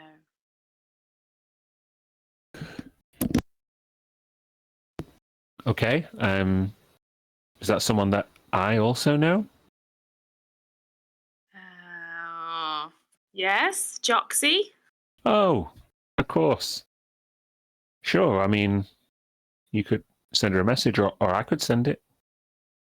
Oh, your resources are very precious, whereas mine a bit more expendable. So I'll summon her, but maybe you could be someone that makes sure she's looked after. Sure. Roll me a d6 minus 1.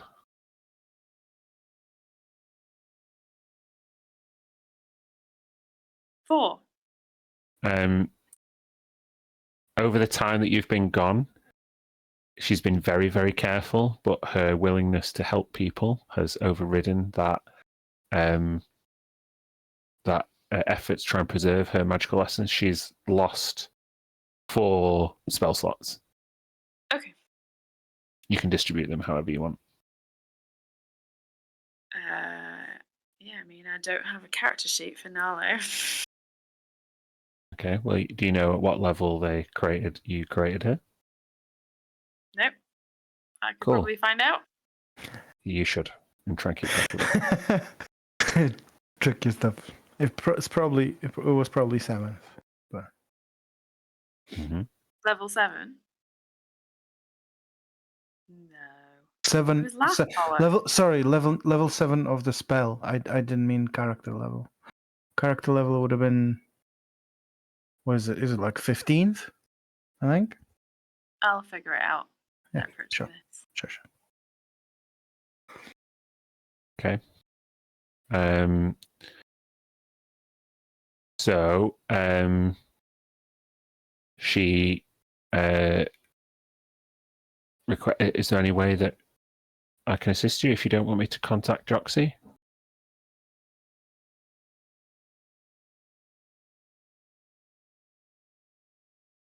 There might be, but we're still trying to figure out what we're doing right now. That's okay. I don't mean to hassle you. No, we really don't know what we're doing. I don't know what I can do to help. No, it's fine. Honestly, you meet the equal, agreeable person who apologizes as much as you do. Gross.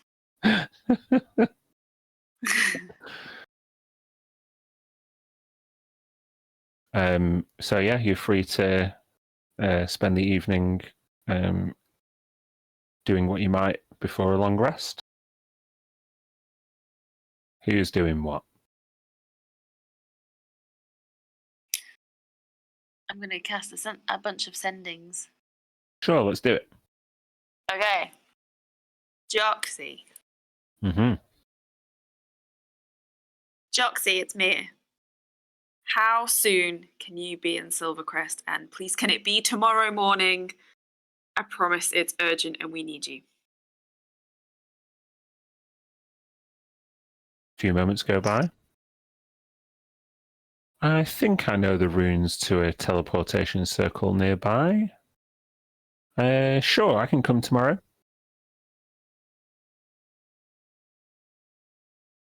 I'll send another one and Mm-hmm. tell her to meet me at the temple. Okay. Looking forward to seeing you. Close your mind. Nope, don't like that. Okay. Who else? Freddie. Okay, what do you send?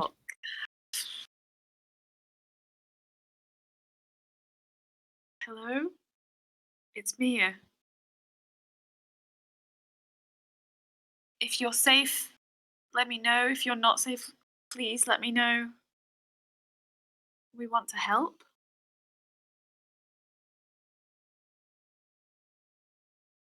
Make an Arcana check. All right.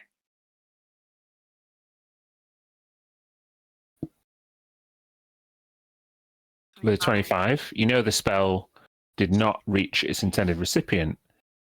With a 25, which is quite high, you probably could feel in the weave that it was due to some kind of interference.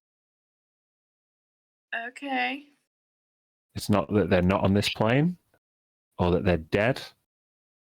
It's like you couldn't get through something. If you don't mind, off of the back of that, I think I would give scrying on him a go in that case. Sure. Have the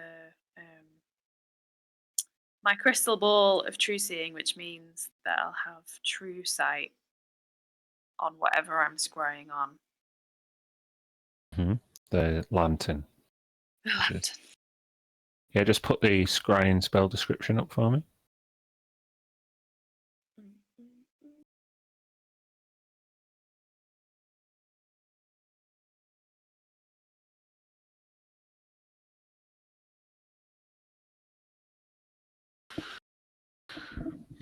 Kirsty, Yeah. did Mir know that Joxie was a part of the chained library? Yeah, I think we saw her there, didn't we? I can't Yeah. remember that. You did. I missed that. I was like, close your mind. That was I the thought it last was a reveal. time Yeah, no, now I remember that. we you went mentioned. there. The last time I saw her, sorry, was there. Yeah, that's right. Okay. You focus on the lantern, and through it you cast the spell. Yeah. The spell fails because of a similar arcane interference. Figures, yeah. Okay. Frustrated, she'll then cast sending one last time, just pacing the room to Madani, Silverhand. And she'll go, Hey Dad! Hey Dad, Madani! Dadani! I'm sorry I've not been in contact. We were on a different plane. How are you? Where are you? Let me know you're safe.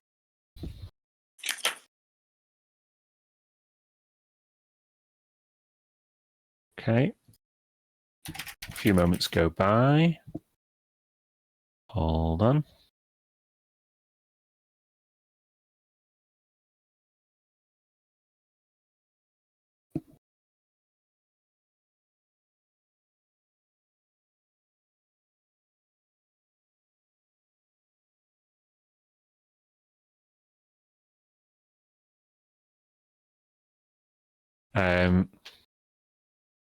Oh, hello, Mia? It has been some time. Gosh, how long has it been? Time seems so strange here. I'm being well looked after. However, in Excelsior, people aren't as nice as you would expect.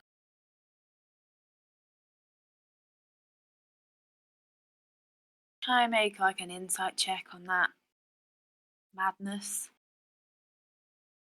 Yeah?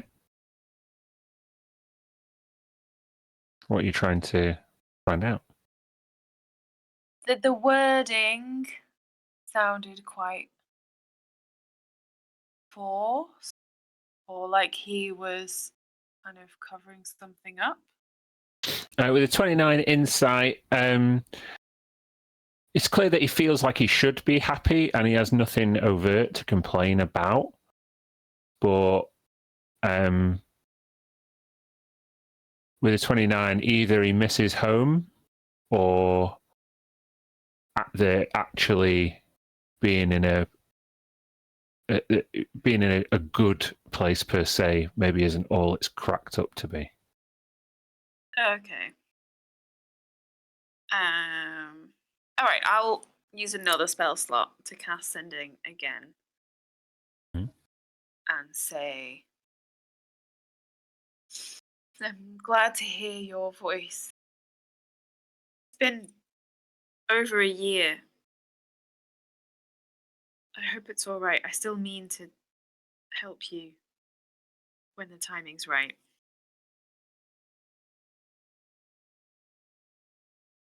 Well, I'm not being forced to wed any demonic succubi, if that's how we're measuring all right these days.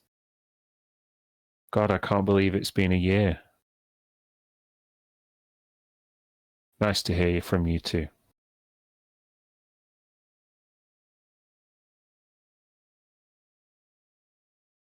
I should have messaged Joxie last. Going to bed. Going to bed? Okay. Giselle? Yep. I've got two things I'd like to do. First of all, open my book to Kamoon and see if I've got a message. And then I've also got another message to write. And then I also want to spend some time reading the Umbral Tome. Okay. You open your golden diary. And as soon as you do, it kind of shines. And loads of messages that were waiting to be received are imprinted before your eyes on the pages. Excuse me. As you flick through, I'm not going to read out every single one word for word, but I will tell you the overriding theme. The first one is, sorry that he hasn't spoken to you in a while. He's had a great time on the plane of Earth and being reacquainted with the other Tao. However, he misses you and he misses the material plane. And then there's another message some weeks later. Hope you're okay. Not heard from you for a while. The Great Kamoon has been missing his adventures with the Star Seekers and Lady Giselle. Blah blah blah. Then there's increasing messages of increasing frequency, where he is clearly a bit more panicked that you are not receiving the messages or that he hasn't been able to contact you. And the last message, roll me a d6.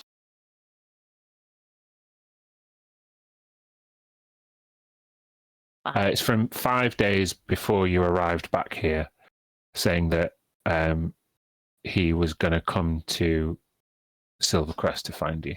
Or sorry, he's going to come to the material plane to find you. Oh, bless his cotton socks. Okay, Giselle's going to write back. Geez Louise, that infinite library took some time. I'm okay. But, and then she's going to say, I've recently learned that there's a war coming. Elves, Saruki, dragons, giant snake of death. Gather the troops. We will need all the support we can get to fight for good. I'll send word. Lots of love, Giselle. Cool. Also, might see you if you're coming this way. Yeah, if you happen to be around. You're coming to the material plane. Okay. Oh, bless his cottons. Right. So you also wanted to read the Umbral Tome. Umbral I've got Tome. 80 hours to get through. Okay. Let's do some light shadow magic reading. Yeah. I mean, we did rest before on the... I did a bit of reading before we got away. 2 hours per long rest. 2 hours per... Okay. 4 down. Mm-hmm. That's it. Giselle, go to bed. Red, I'm going to come to you next. What would you be doing? So, if there's a semi-quiet spot or private area of worship in the temple,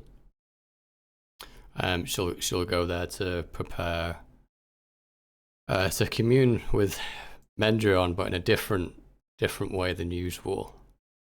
I'd like to use the Blood of Lathander to cast Planar Ally.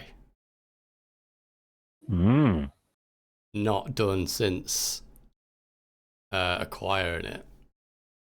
I'll put the thing up. Okay.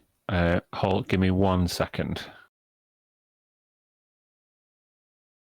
How do I fucking mute Discord's noises? I think since updating it, it's reactivated them all. It keeps buzzing in my ear. Sorry. I'm not too sure, but you might be able to. Is it? Go into your volume under, settings. And... settings notifications, and then you've got enable desktop notifications. Notifications. Aha, yeah. Fuck all that. And then there's the sound. Yeah, if you scroll down, there's the sound. And there's an option that says disable all notification sounds. That's weird because that's already deactivated and it was still buzzing at me. Weird. I mean, the way it looks like, it's the option says disable all notification sounds, so you have to have it ticked. Ah, So yeah, it's cool. disabled. It's like Awesome. reversed. Yeah. Yeah, got it. Thank you. No worries. Okay, so John, is your intent to try and summon Mendrion himself? Yeah. So yeah, you do this in a quiet room and you cast this ritual spell, or this 10 minutes. And in the room that you are, all of the windows glow brilliant white. If this was the sun's light, it would be blinding and white hot. And initially it does feel that way amongst your skin, which now feels uncomfortable in this celestial illumination. And as you close your eyes and try and shield yourself from this light of Lathander, you feel a hand on your shoulder.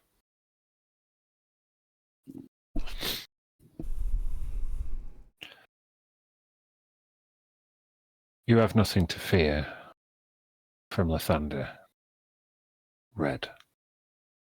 You should open your eyes. I'll turn around to look. You see this glorious, angelic creature. A Mendrion now who, in your early communions with him, went out of his way to really obfuscate his true form. And at least on some occasions, appear like a almost untouchable cosmic being that mortals should cower at or kneel to. But in this moment, Mendrion has never seemed more in touch with their humanity. Their brilliant celestial wings cowed behind their back. You can see even on the skin of an angel, you can see these just tiny imperfections. The odd wrinkle, the odd freckle. You see silvery hair combed back and pulled together in a ponytail, and a kind of a wisp rests lazily over his brow, and his silvery blue eyes are piercing but vulnerable at the same time. He sits at your feet with crossed legs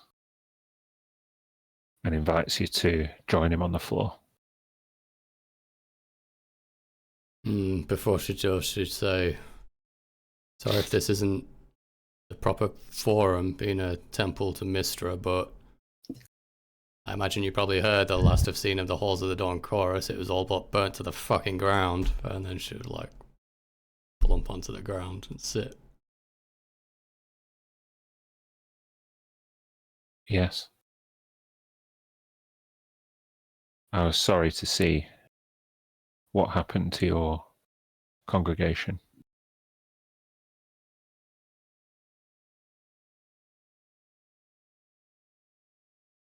The Dawn Lord wasn't so sorry.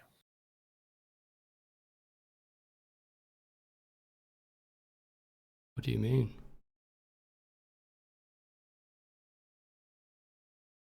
Lathander was angry.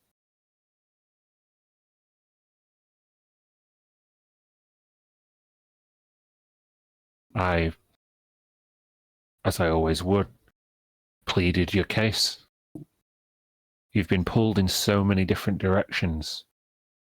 You embarked upon a perilous journey in order to free the souls of your companions and their family. After doing so much good work to free Madani Silverhand from the clutches of that demon. You're brave, but impulsive. Not really the kind of person created to oversee a congregation. I think perhaps Lathander's anger was split between you and Devotion. Devotion, who so readily vacated her place here on the material plane and expected you so hastily to jump into it.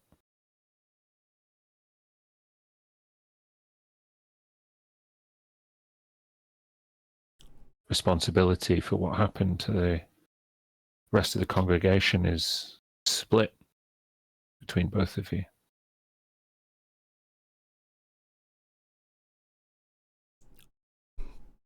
Devotion has been exiled from Mount Celestia What? until she can redeem herself.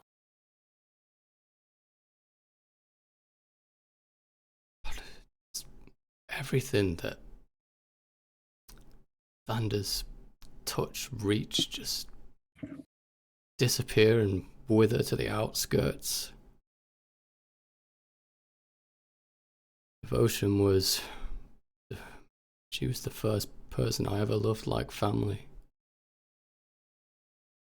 And she turned into the weirdest creature I've ever seen and just disappeared into some celestial plane at a moment's notice. All of the... She saved a modicum of her true power for when you all needed it. But it was not sustained long enough to protect her flock. She made a mistake, like all mortals do. But learning from our mistakes, making amends, and doing better next time is all that anyone, even the Dawn Lord, can ask.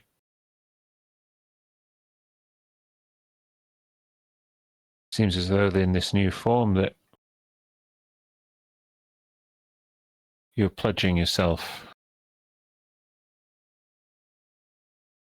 to a dragon who may be more readily able to intervene here in material matters if you so requested it. But there is a real question that both His Lordship and I need answering from you, Red.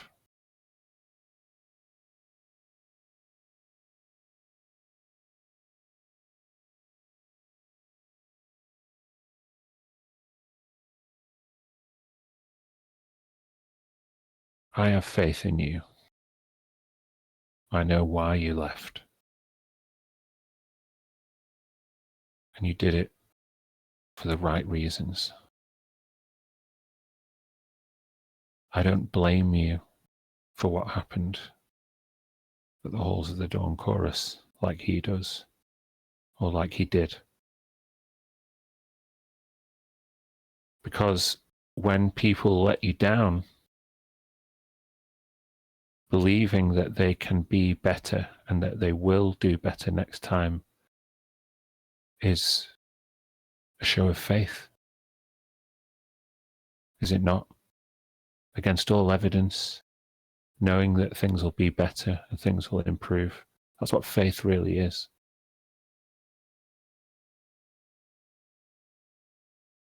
So the question that I have for you is, Are you abandoning yours? I don't want to abandon my faith.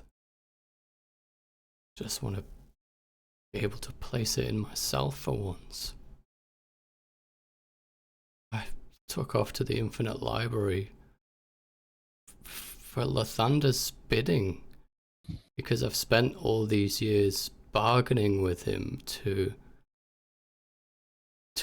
free me, to secure position in the afterlife, that I wouldn't be destined to suffer for all of eternity.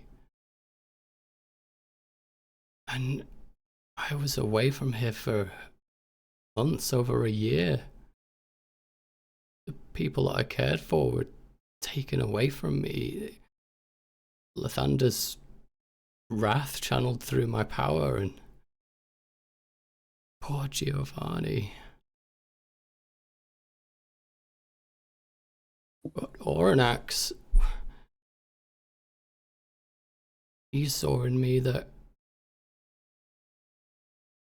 I was worth my own, that I was worth. And it doesn't feel like a new form like you described it. It feels like the old one. I meandered through this life in the body of that tiefling, destined to be a wretch. I felt like the butt of a practical joke by the gods, to ferry around and do their bidding. Only suffered and lost all along the way.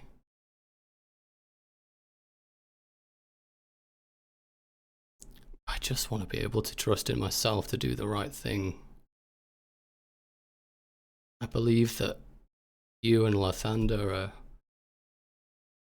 are good by the most definitive and cosmic sense of the word. But I don't want to do it for him.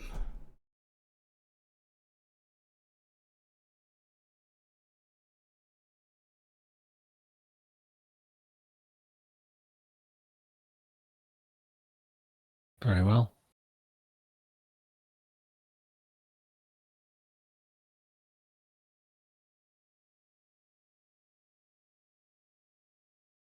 The Dawn Lord would not strip you of your powers. But while you find a more concrete foundation on which to center yourself, he and I will both have faith that you'll return to us one day. The most complete version of yourself, not as a follower, but as a leader,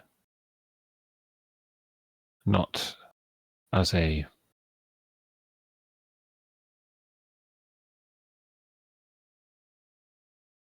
mere mortal, but as an equal. You're destined for great things. And it is not redemption that you should seek anymore. That time is long past. But it is glory in celebrating all that you are.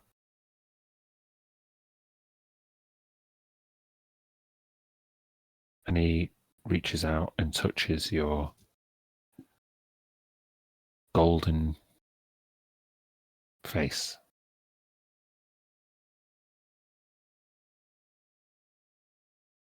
This is a new dawn for you. Walk strongly and gloriously. And with that, he stands up. He says nothing, but as you cast a spell to summon him here, it takes you to dismiss him. Yeah, I think she would just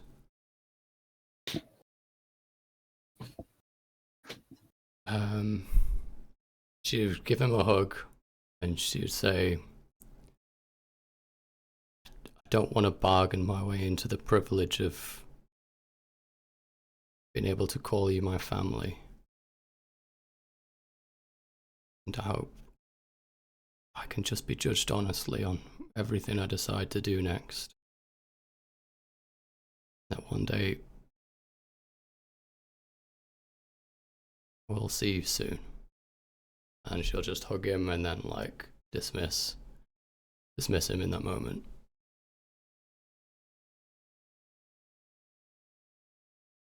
You feel the warm embrace of the Dawn Lord through Mendrion. Someone who has fought your case and always been there, even when you haven't wished he was. And as you resolve to do things for yourself in future,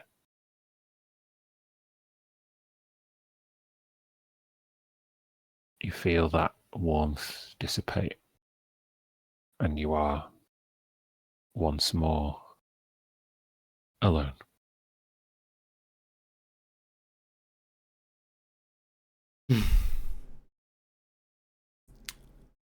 She'd probably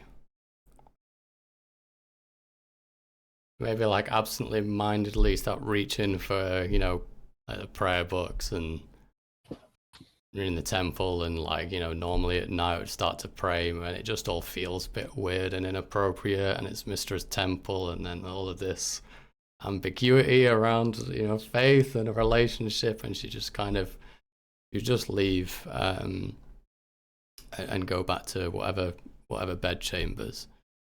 And I mean, obviously besides anything else people want to do, I just want to cast a spell when we do go to sleep as well. Okay. And Tilly. So I think she would just go to whatever room in the temple she's got to sleep in. Quickly sort of get isolated. I think she wants to read. I want to spend time to read my herbarium because I feel like this would be very good for her mental health right now to read about plants that she's gonna kill. And I think she would want to gingerly take out the like, you know, her smokies, you know, her weed, whatever, and see if she can if because it's dry, maybe she thinks like that's not gonna be affected, so she's gonna like gingerly try to smoke up a bit and see what happens. Like, once the plants have been picked and refined, they are technically dead. Yeah, cool. She would probably have to kill herself if she couldn't smoke up. So, so she'll I'll use I'll read the herbarium. I think I need to do it for five more days after this. As you read the herbarium into the nighttime, you go to grab some smoking apparatus, and you absentmindedly reach for like a burning stick of incense with which to light it. And you then see a hand in front of your face that flicks their thumb, and a flame appears, and it lights your pipe for you. Okay. I look around for the source of this thing. You see the top half of a humanoid male with like scales across their shoulders and back. You see like receding hairline and straggly black, greasy hair, kind of slick against a sweaty, slimy, kind of yellowy green complexion.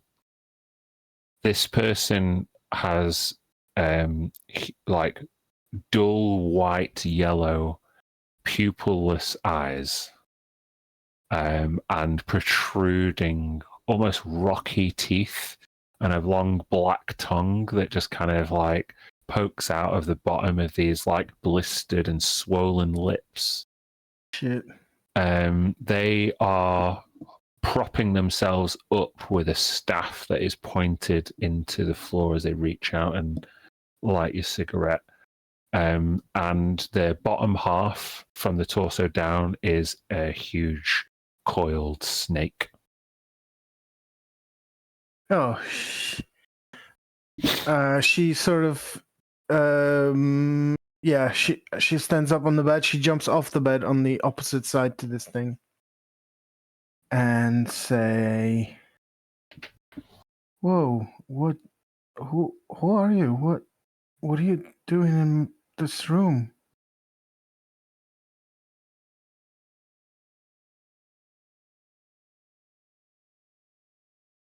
I am Lord of the Third, Lord of Avarice, Lord of Lust, King of Greed, King of Covetousness, Archduke, Viscount of Minoros, the Serpent, Mammon. You may bow.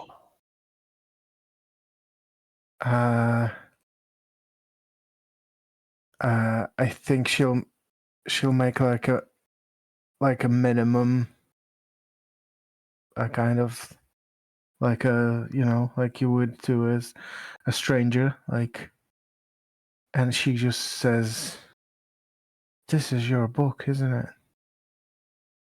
Yes, and you are its keeper. I must thank you for your service today. Times are hard in the hells, and anyone who bears the fruits of my labors must return the favor with service. I cannot adjudicate everything. I have to be honest. I didn't know that taking this book comes with a job. I didn't realize that, and that's on me. What do you expect of me? You probably know my soul is already kind of spoken for at this point. Yes, we'll get to that. Okay.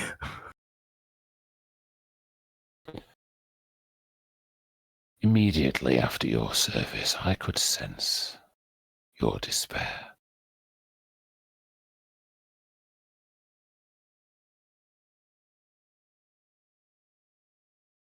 You have some misplaced sympathy and compassion for soulless beings that scutter and scurry around this material realm. The weeds, the flowers that do nothing to mask the stench of hypocrisy from all mortals here on the prime material. I find it quite amusing. Okay. I mean, when you started, I thought you meant the soul I took pity on. Down in the hell. That soul was no more deserving of your pity than a sewer rat or a ficus. See, I think this is where we have a problem. I think you might not like me as a keeper because I will always I will always have pity over those who are in pain, over those who are innocent, over those who are helpless. That is exactly why you make an excellent keeper, because it pains you just as much as it pains them. Ha ha ha ha. Wait, is this a source of fun for you? I mean not to gloat at your expense. Sounded like it. On the contrary, I'm here to help you and Okay. help myself at the same time.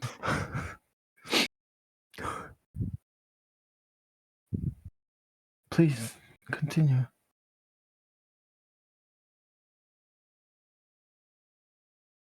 I wrote the first version of that book, and I poured into it all of my insight as to the frailty of mortal souls.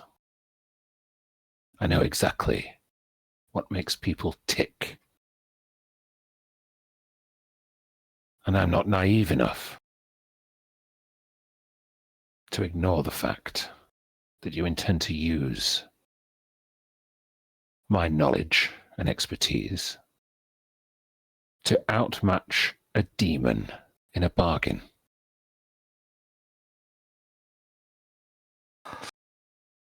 Oof. I mean, when you say it like that, it does sound crazy. Right? This demon.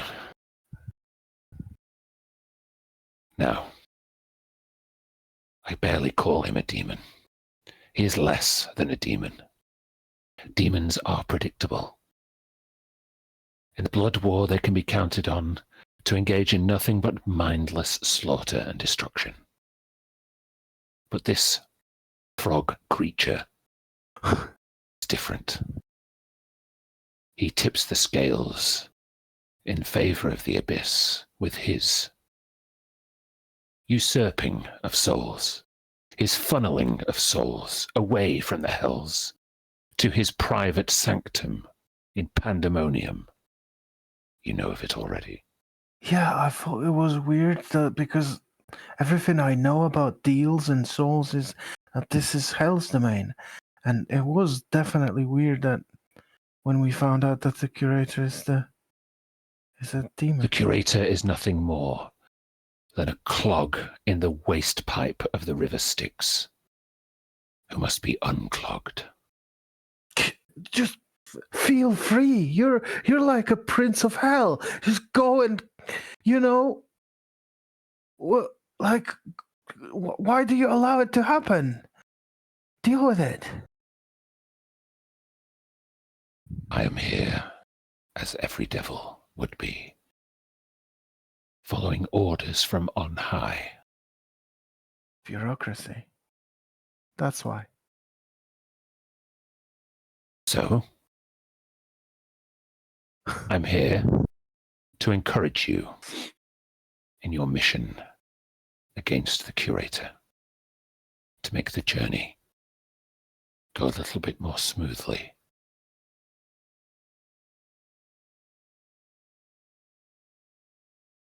Do you know what Mammon, Viscount of Minoris, cares about most? More than any soul.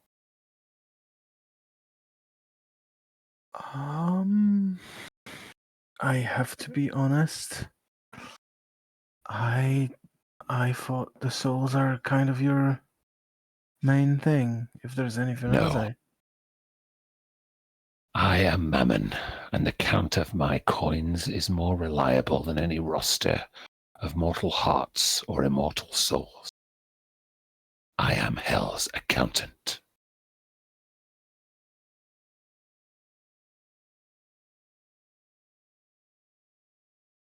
And in such I know that we need funds.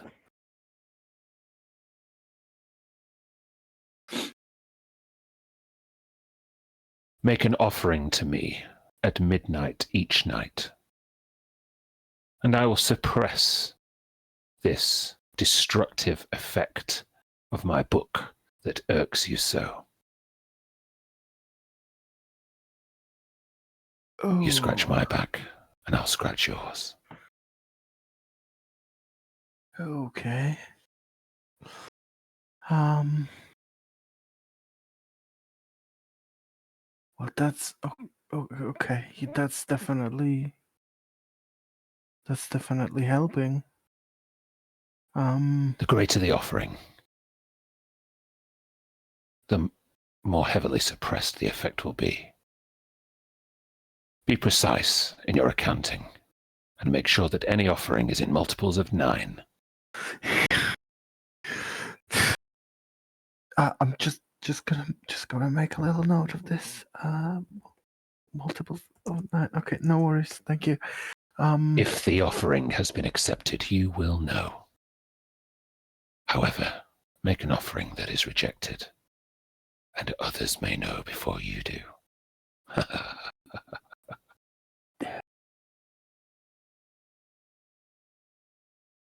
Okay, I might need to ask for a loan to save their lives. No, look, I thank you, but I have a few questions, if you wouldn't mind. Time is short, halfling. Shorter Yes. than you. You're funny. Question. At the moment, do you know what is happening with, like, the big snake god coming in to eat everybody on the material plane? Are you aware of? Sounds like another Right. demonic free-for-all. Yeah, it's We've been crazy. warned of many of them over the centuries, and none of them have yet come to pass. Thanks to heroes like you. Trust me, this one's real. This one's really real, and it's kind of happening. And we were kind of all steam ahead on this one. So we were toying with the idea of, not going to Pandemonium straight away. Is there, like, are you under, like, time crunch on sorting out the curator, or I just want to know what I'm working with, The curator has been a thorn in our side for a millennia. See to whatever needs that you have on the material plane before you embark on a campaign against him. Despite my backing, I have very little faith that you would make it back alive. Fair enough. You are just a halfling. I am just a halfling.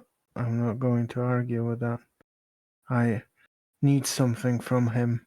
He took something from me and disguised it under a deal, and I need it back. I will have it back. And if I have to take him down for that, if I have to bargain with him, I will. But this keeper of your book, what if I, at some point in the future, don't want to be it anymore? If you're able to prevent the funneling of souls from the sticks into the museum of the curator, then I'll consider your duties fulfilled. Got it. In the meantime, you may be called upon to make judgments in cases like you were this day, and I expect you Got to it. keep up with your duties. I don't think I have any choice. I will try. That's my right, best. mortal. You don't. What the Okay. Now then, until Would we you- meet again. Would you like to take my first offering for however long it's worth for? If you wish to make it in person, I would dearly like to see you grovel and bend. Dilly will slowly reach out to her gold and meticulously and accurately count off 999 pieces of gold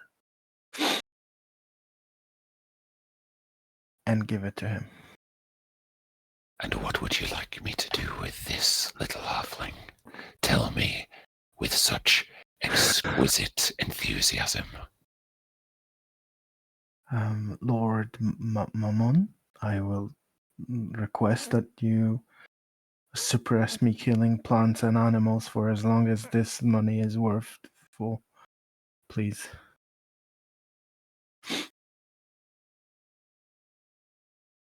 He slithers over towards you and offers out a knotted, rotting knuckle for you to kiss.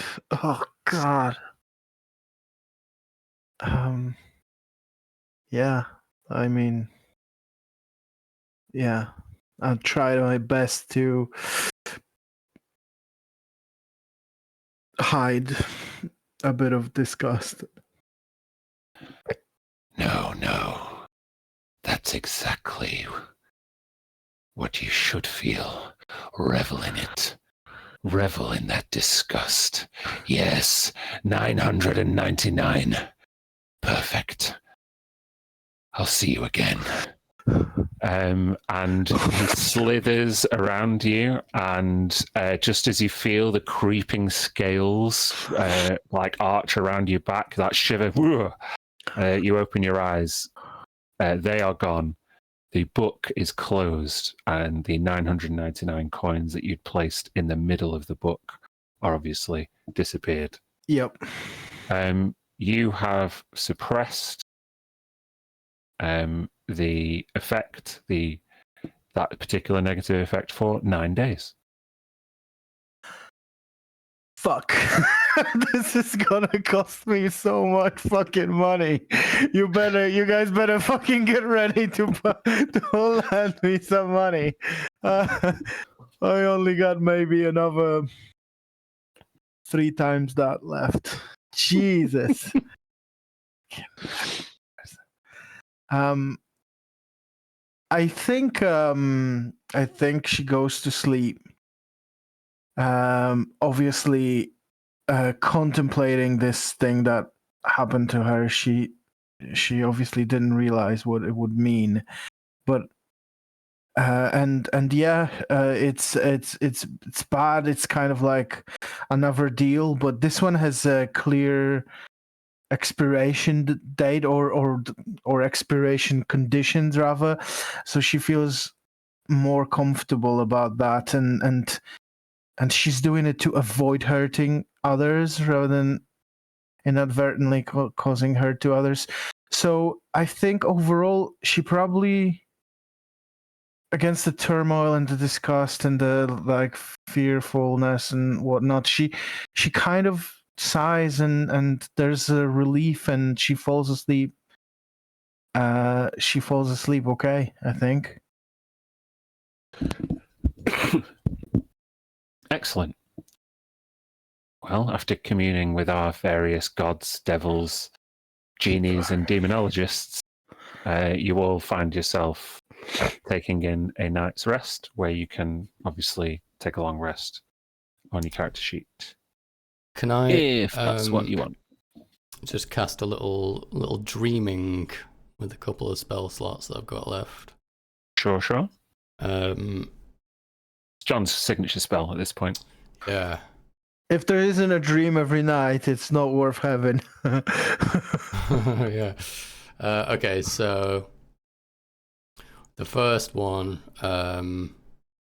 she's been anxious to do because when she came back from the Infinite Library and found out it had been so long, obviously a lot of the people that she knew had been targeted by Lucretia. So she's attempted to cast Dream on Reaver, which I don't even know if she's still at the college of at Draxmoor, but yeah, that's what she's going to try.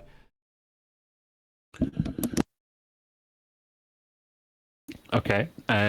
So, how do you manipulate Reaver's dream, and how do you appear to her? So I think that she's just wanting to see that she's safe and just find out, you know, whether she's been targeted or anything. So if successful, Reaver would just be like lying on a bed, and this just kind of expanse, like a pretty mundane expanse. And but from her own subconscious, she'd look over, and she's in a dragonborn form, and lying, kind of sleeping on the ground, is a tiefling form, like red as a tiefling. And she kind of kneel and prop up the sleeping tiefling against her, and hold her close.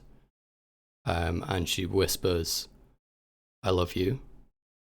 And closes her eyes real tight, and the tiefling red kind of grips into the hug as well, and starts to just turn into light. It gets real bright, and it kind of absorbs into Red's current dragonborn form, and she just take a deep sigh and breath of relief, and she just kind of looks over to notice whether this light that's gone off in this place has awoken Reaver, if she does turn out to be there. Yeah, you the kind of mundane expanse is like a field. She's in a normal bed, but in a field, and as you kind of take in the tiefling form, the light breaks over the horizon like a dawn, and Reaver sits up and rubs her eyes, and she can see you in your dragonborn form. I think she would, given the connection to the light and the dawn, she has some kind of instinctual knowledge of who you are. And she questions, Red? And just as she says that, Red just looks over to her with a smile, and then an explosion, a burst out of wash of golden feathers, exactly like the quill that she was given as a gift before Red left Draxmoor. Just completely overtake everything and wash it, and wind all these golden feathers everywhere, until eventually they subside, and there's no one there. There's just a peaceful, serene, it's blossomed more. This field is just beautiful and settling and comforting, and that's it. It's a very subtle message to Reaver, and they obviously now know that she is alive and on the plane. Yeah. Yeah, I like it. Cool. That's all she wants to do with that one. And then the last... I'm just going to roll... Sorry, I'm just looking at the spell description, and it says that they obviously remember the dream really clearly. So I'm just going to roll a d20. Give me a sec.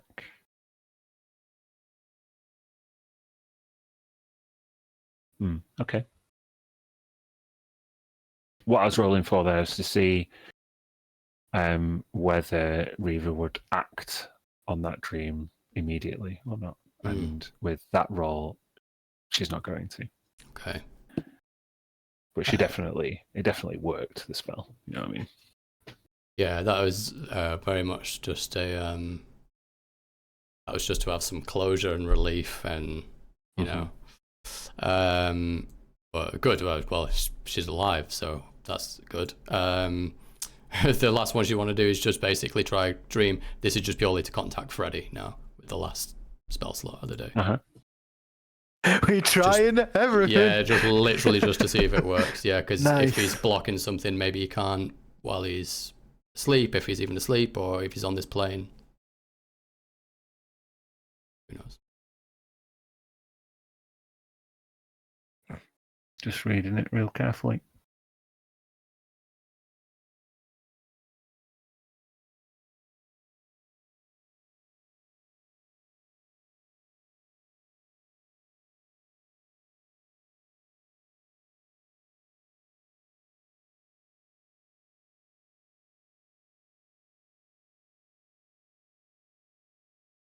Hmm.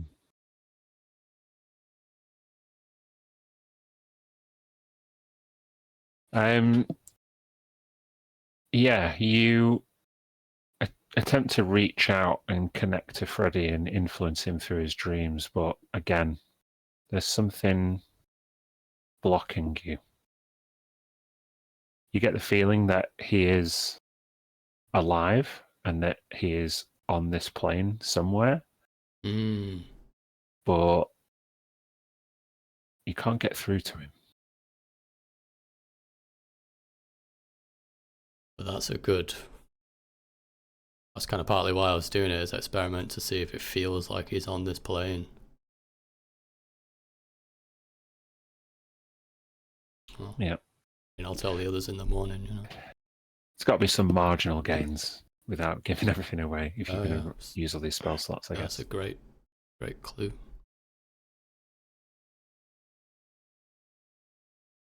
Okay. So after each of your eventful nights, you emerge, some of you just reading the books you were embarking upon last night. Shadow books, herbarium books.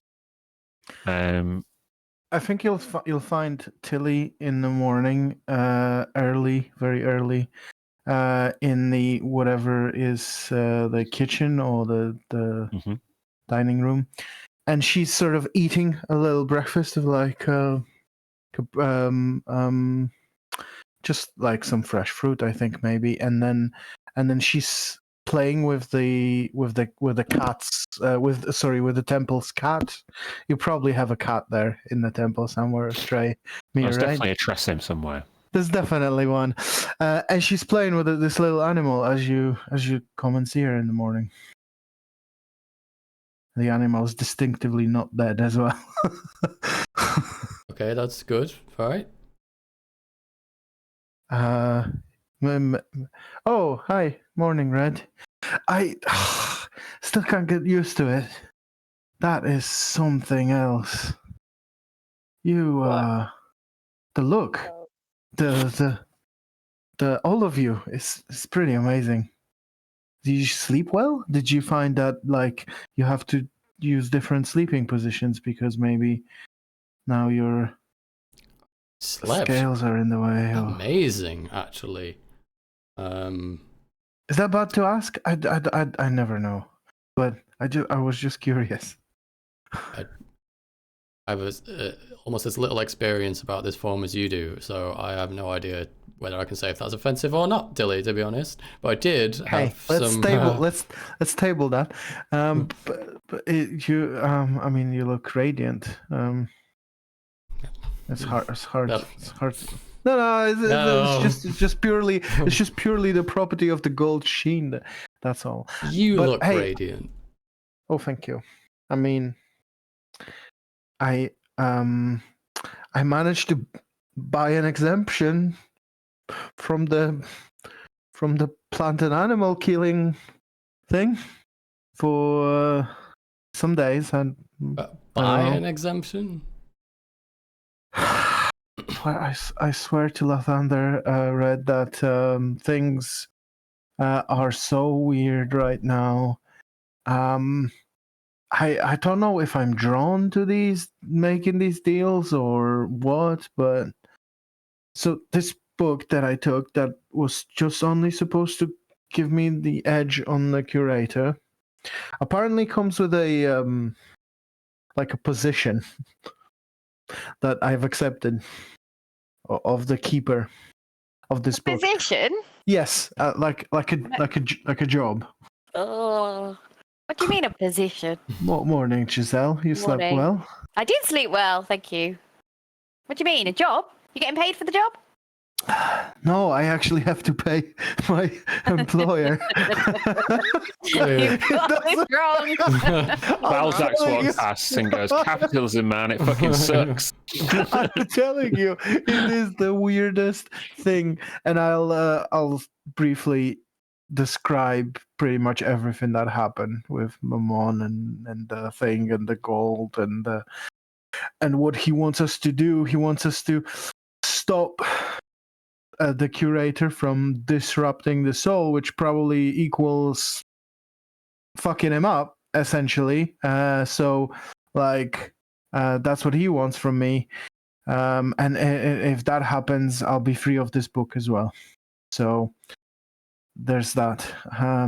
I got 2 reasons to go to Pandemonium now.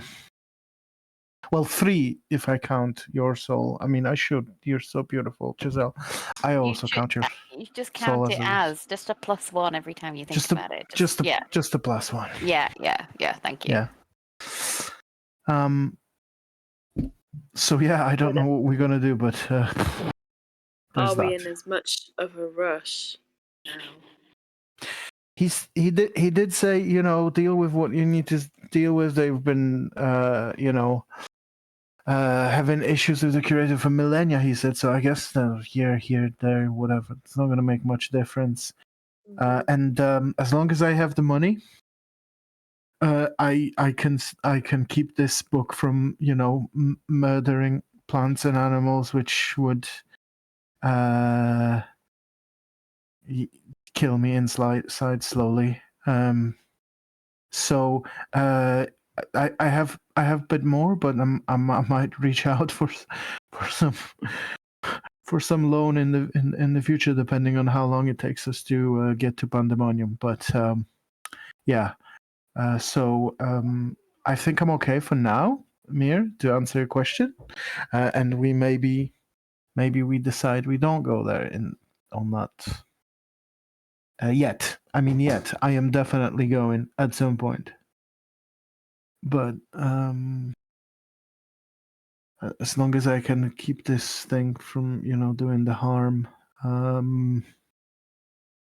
I don't care about money. So. There's that. When you say "I don't care about money," a little gnomish voice tweaks up behind you. It's like, "Well, I'll have some then." Is it Joxy? Yeah, it is. The little blonde-haired demonologist of a sunny disposition bounds in. I'll hand her 100 gold and say, like, of course. What do you need? Oh, it sounded like you were doing a joke. I'm sorry. I don't need 100 gold. Oh, okay. I mean, unless you don't need 100 gold. I mean, no, I actually needed to buy off a demon needs to stop him from killing all the little animals and plants around me. a demon who makes bargains. Devil, That's sorry, unusual. devil. I get confused, but there is the demon too. That is why we actually asked you here. Well, Mir did, so I'll let her do the talking. I'm just gonna eat this now and enjoy a fresh fruit that didn't die. She looks towards you, Mir, and then kind of points at Tilly. Is she okay? No, but she will be. We'll be fine. Thank you for coming. I hope we didn't interrupt anything important. Anything for another member of the Chained Library? Of course. So we've been gone for a while. I know. What has it been? Like over a year? 13 months. It wasn't intentional. We were on another plane and time passed more quickly. We came back to this. Oh, sure you should. Been outside. You should have told Lady Larenhall that you were going to go plane hopping. because She tracking time is like her thing. She could make you a device that would enable you to know how much time is passing.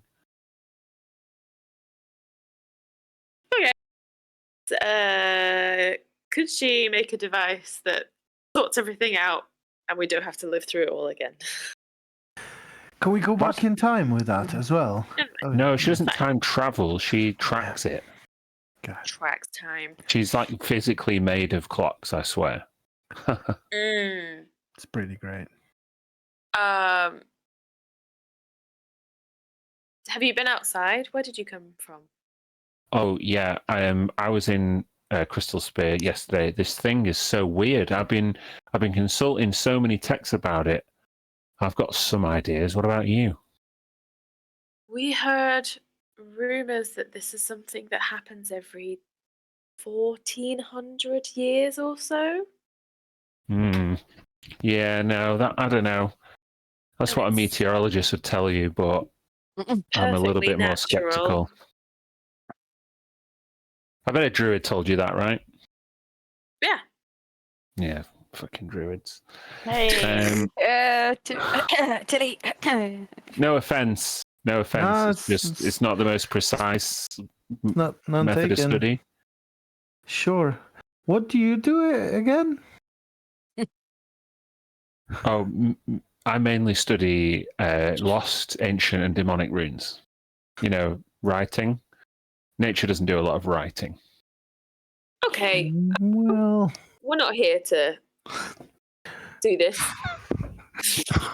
No, I don't want it. What do you make of it then? Well, neither of my hypotheses are good. Give us both. Okay, hypothesis number one. There's an ancient Yuan-Ti primordial god called Dendar, and at the apocalypse, it signals their rebirth into the world where the sun is consumed forever and the world is plunged into eternal darkness. you told her in the sending, didn't you, Mir? And this is the start of that? Oh, possibly. Although I envisage it to be a lot more sudden and violent. It seems a bit too slow. Okay. I'm not sure. Okay. So my second hypothesis is that it's an omen. Okay. Oh, Of something not terrible? so it's not really an omen. I mean, it could be an omen. I'm yet to discover the truth, and I think in order to find out the truth, I'd have to go somewhere real scary. And how can I put this? I don't want to. Well, who would? Tell us more about the omen and the scary place. Okay, so bear with me. Where have you gone? There you are. Well, I don't know how much you know about the Abyss and demonology in general. I guess we'd have to. I guess I'll just give you the cliff notes. When you start demonology, you learn about all of the abyssal layers. There's an almost infinite number.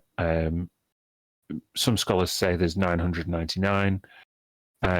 And every layer is like deeper and different. And when demons are slain, if they do manage to make an incursion into a different plane, they're always reborn there and regenerating themselves and replenishing themselves. But that's an oversimplification. Demons can die. And if they are not reborn, they're sometimes reincarnated. But a reincarnated demon may carry an essence of their former selves, but are not always necessarily the exact same demon. So some scholars believe that demons can die. Anyway, demons, they've existed as long as devils have, some say. And you know that they're kind of locked in this eternal war. You remember the Siege of Silvercrest. Some of you were there, I think. Well, if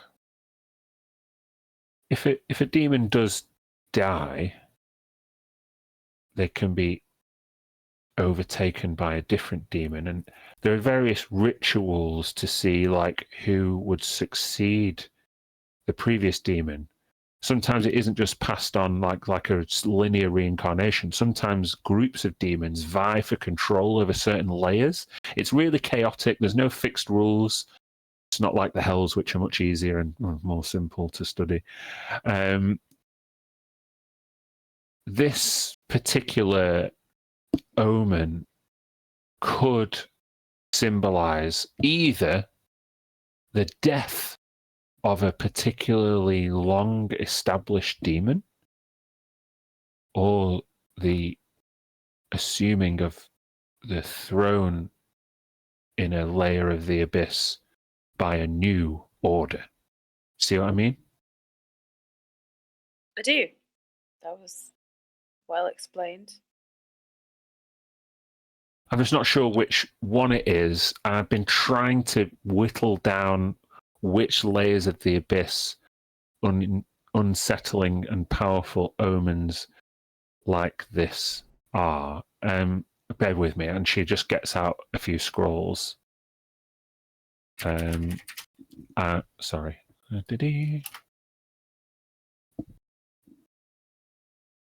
So,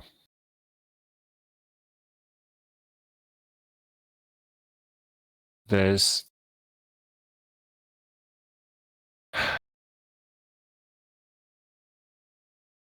a layer called Bellistor. It's almost entirely empty. It's known as like the Void Realm. But there is a demon lord there called Ursula. He's the Lord of Nothing. And he has strong ties to negative energy. And the eclipse is meant to symbolize the void and nothingness. So I don't know, maybe Ursula's dead. But I don't know. I wouldn't necessarily want to go to the plane of nothingness. That was one hypothesis. I know one of the most heavily contested layers was layer 340. It was called the Black Blizzard. But I think ownership or dominion of that layer has changed too many times for this to be directly correlated with it. Seems like a bigger deal. My other last hypothesis,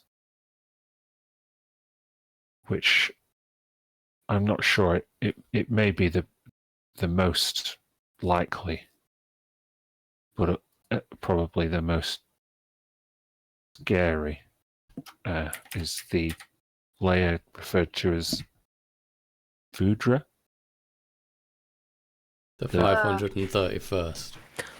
Yeah, you know it. Yeah, we heard of it. Now, the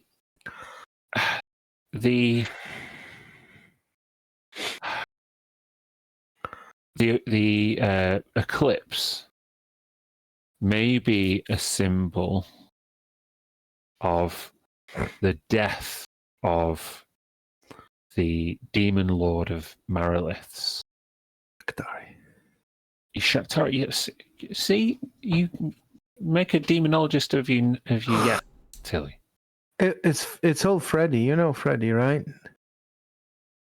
Oh, we've met a few times. Yeah, he was researching all this that you just mentioned and left us there's a bunch of notes and clues that indicated that he was either going there, coming back from there, or still there. And yeah, a few things that you mentioned we only just heard, but hours ago. Wait, Freddie went to Voudra. I give her a vial with the drop of this thing left. Do you know what? Whoa! Yeah. And she like pulls out a monocle and starts inspecting it. Shakhtari's Iker, this thing, as we know. Wow. This is like pretty irrefutable. Like, do you mind if I uncork it? Just be careful not to because I put a little bit on my hand by accident the other day, and well, it was really bad. Her gnomish curiosity gets the better of it, and she uncorks it. Oh! Well, yeah, that's still potent, even though there's only a drop in there. Oof. Okay. Yeah. So someone went to Voudra and they either brought this back or made it and took it. This is supposed to be really poisonous to certain beings. Beings descended from Mariliths. Yeah, I mean, the Saruk, or the 1T, as they're called now these days. We have one sort of... We know one, or one that's been sort of transformed by them. You probably... I don't know if you've seen him after he came back, Shamzulvuk. No, I haven't had the pleasure. Right, so he's a wizard, and he was with Freddy, and then some things happened in Last Hollow, and he got changed, and he's got part Saruk in him, and yeah, he confirmed that this would kill him very quickly. Hang on. We spoke to the apothecary as well. So we have ancient Saruki transformation rituals. We have Blood Sea poison from Voudra. We have Freddy either going there or coming back, and this all really does paint a really grim picture. What do you think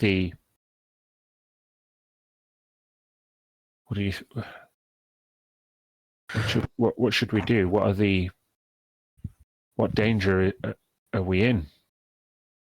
Well, actually, just last night, an ancient gold dragon appeared to us and told us that he'd been awoken because the Sairuki temple underneath the mountains where he lives had started had statues bleed from the eyes, and that he was immediately setting out to assemble the Primarchs of Pain to create a dragon alliance between the metallic and chromatic ones in order to fight the upcoming war and stave off the threat of Dendar, the world-eating serpent.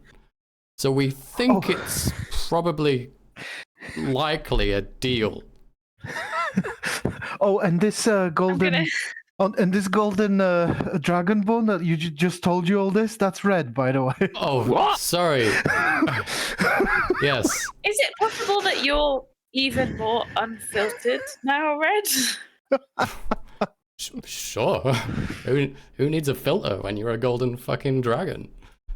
She like leans back and compresses her temples, and you can see her trying to process all of this information, confirming as it does some nebulous and interlinked suspicions that the conspiracy is kind of brought into focus for her.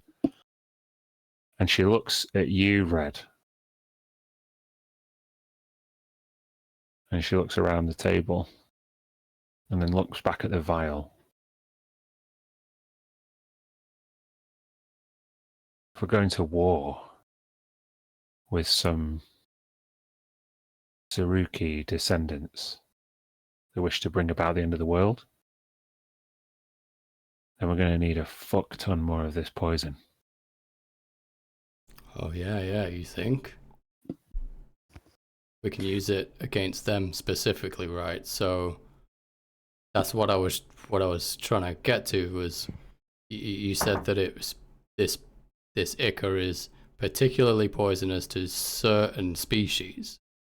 Yeah. I just wanted to mention, and I'm not trying to put a stick in the mud, whatever. But this is blood magic. Just so everybody's aware. I went to the apothecary and we looked at it, and she was particularly wary of any association with blood magic. I know it's probably less frightening to you as a demonologist, but it is still illegal. Yeah, I mean, I've been petitioning the council, the CCC, for, I don't know, the past 3 years or more to lighten the restrictions on Hemocraft. Like, it's got a bit of a bad reputation, but there's actually some really potent good that can be done with blood magic. I mean, who's to say really what happens to you in the afterlife if you use it? We're not here to know, you know. Yeah. I mean, Now is okay, not the time to be obeying laws. I think now is sure. There's to be that. a hero. There's that, but also, Red, you're talking about using a biological weapon against, yes, the enemy and bad people, and yes, I want to save the world, but let's just make sure that we're all clear on what we're saying you're about to do. Well, it just got me wondering, that's all about how Oranax explained to us that the elves are also descendant from Cerulea, anciently speaking. That's a good point. They could have very similar, very potent effect on elves. Yeah, do things as like well. this affect one person more than the other?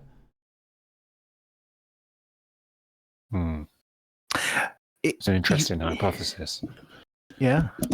Even if we didn't, I would be personally against using it as a poisonous weapon, whatever. I don't want to touch this stuff, but it should at least be studied because it could be used against us. Look, I get it, but maybe with the proper refining and alchemy work on it, with some help of somebody who understands Hemocraft, wink wink, Joxy. I need to know how he got it. He got it. Freddy got this? Well, that's what we think. Yeah. There was a wizard involved. Alabaster. I would need to speak to him before making some progress. Where is he? Might be tricky. His name is something Talabaste of Rimto, and he is a mage from Felidrandor. I think that's where we need to go. Talabaste is a she, just to be clear. And yeah, she she's is the half drow, yeah. but Freddy, she's half drow, yeah. Yeah, we don't know where he is, but I do think that he's on the material plane. I tried to reach him Me too. in his dreams, but I couldn't get through. But it didn't feel like because he wasn't here somewhere. Yeah. Right? Me too. I tried to scry on him, and if he was on a different plane, I should not have been able to. It should have been stamped denied, but something was interrupting it. But it wasn't that he was on a different plane. I think he's here something and protected somehow. I think like you didn't get the return to sender kind of feeling. You got the more like refuse block kind of. What could block you like this? It would have to be like a really powerful magic, right? I mean, there are protections. I've used this before. I'm not wearing it now. I've got an amulet of proof against detection. Maybe not exactly the same with dreams, which is what I thought. I might be able to get through, but If there's anyone, if like a powerful mage, like it is possible for people sorcerer, to protect themselves if they're. Astalabaste, she could definitely hide him. So what happened? She spoke to him. He went there, did something, brought something, and then she kidnapped him on his return Don't think so. because he's got something for her. I think Or I've gone willingly. We don't know. I think whatever Freddy has been doing, he's been doing of his own will. Who packs a suit? Yeah, No, exactly. you- Like he wanted to be somewhere. He wanted to go to do Okay. something, to present himself Alright. somewhere. There was no I get you. struggle, Okay. And, So and I was just, Joxy, you got me thinking when you said that this omen might be to do with the overthrowing of a previous monarchy, the realizing of another family or group to ascend into that throne. How does that work there? You just overthrow the current one and then go and say you're the best, or is it ritualistic? What? you're the deal? simply the best. You have to sing that very loud. That's how it happens. I'm not 100%. I don't have kind of exhaustive records about what happens when the dominion of Voudra it changes, but there are some ancient records of, well, one of the times a covenant of challengers to Shaktari each fought amongst themselves for superiority, and the most powerful one then challenged Shaktari directly in kind of mortal combat, and they were destroyed. That happened. I don't know whether it's legend, but in ancient times, we have writings on tablets about this kind of thing. There's also a strange prophecy associated with Voudra that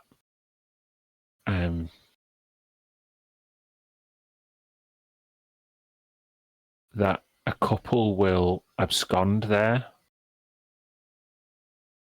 and when they bathe in the blood sea together, they'll bring about a new age of prosperity for the Marilith kind.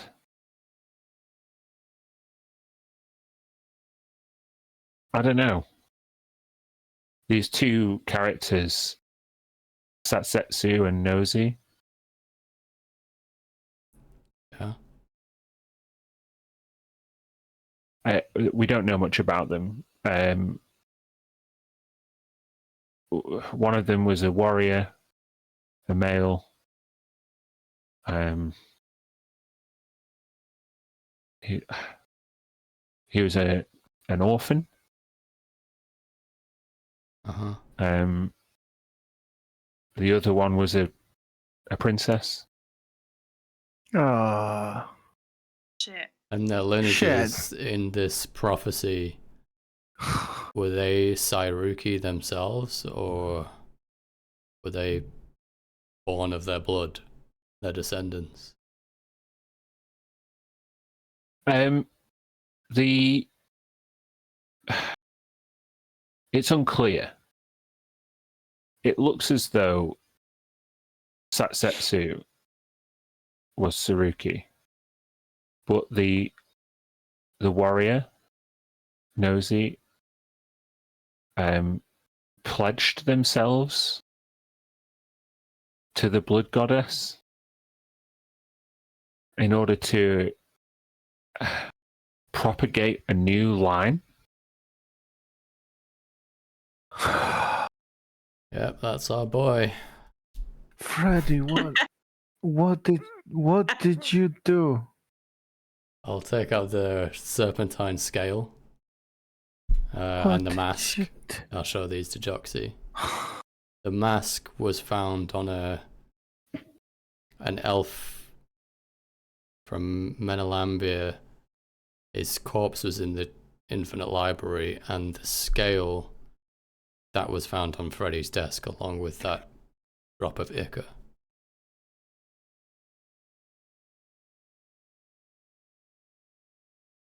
Fuck. But that Freddy wouldn't have participated in some demonic ritual willingly. You know, I could safely say that probably 6 out of 7 Freddys wouldn't engage in such a ritual. Now you lost her completely. Fucking hell. She's Oh. gonna have a mental breakdown You're a here. focused demonologist. You have a specific area of study which you should work towards achieving great things in. Don't even start to concern yourself with all of that. What kind of mancy do they call this? Shadow plane. Nevermancy. That's the one. The reality hopping. Yes, the whatever. That I'm fine. Okay, this is bad. Did you know Tisha? I don't believe we ever met. Okay. Who is she? So Tisha is the daughter of the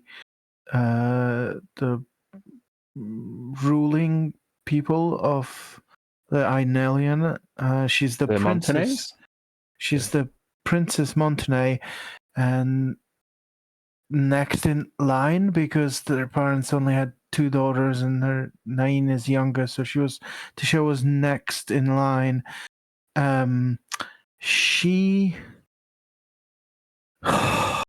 was with us for some time, and for a long time she was our friend, and her grandparents are involved in all this on the side of the Saruk.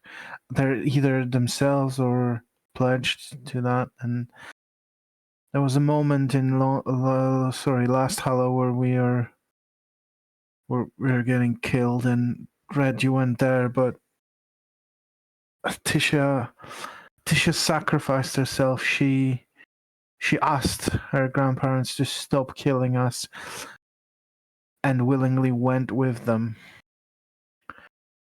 And Freddy was married to Tisha. They were in love, and he loved her so much. The thing that happened, it destroyed him.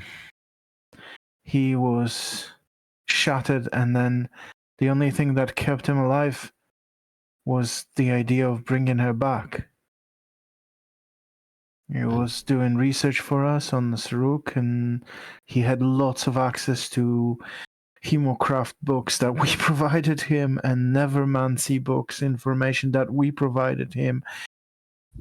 We did all this. We gave him this stuff, hoping that he will help us stop this thing. Not be the reason for it to happen. Is he what has he done? He learned of a way to find her and to be with her, and he took it.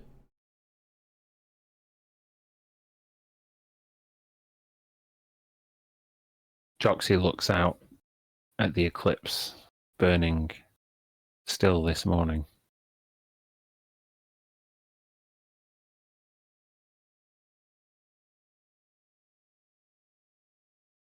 If you think that he is on this material plane,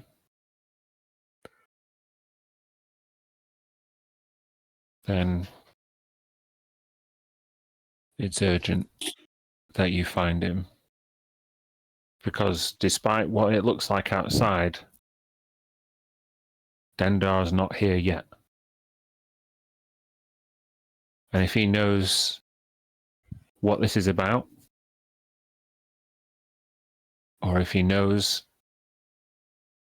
about the coming of the Night Serpent, or and she looks back at her notes on Vudra, the covenant of the Blood Goddess,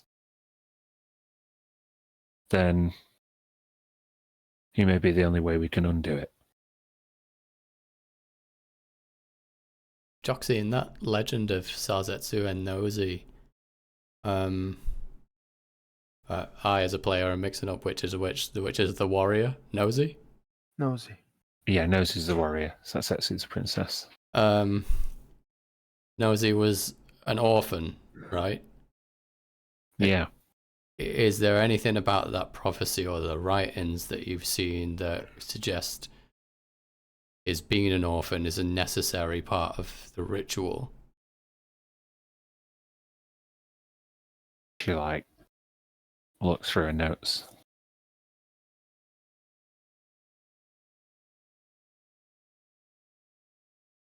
It's unclear. Just wonder if at the very least, if he didn't befit the role of the prophecy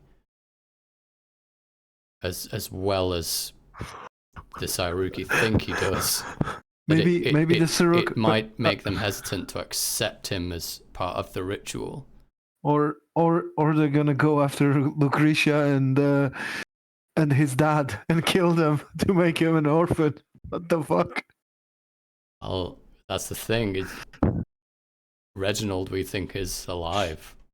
Yes. The last I knew of it. So he's not. But Freddy doesn't know but that. It might be more symbolic because technically, from his dad left him when he was really young, right? And he never knew his mom, so he was That's symbolically abandoned child. So even just to cling to a chance that it might cause some disruption amongst the people involved, the conspirators involved.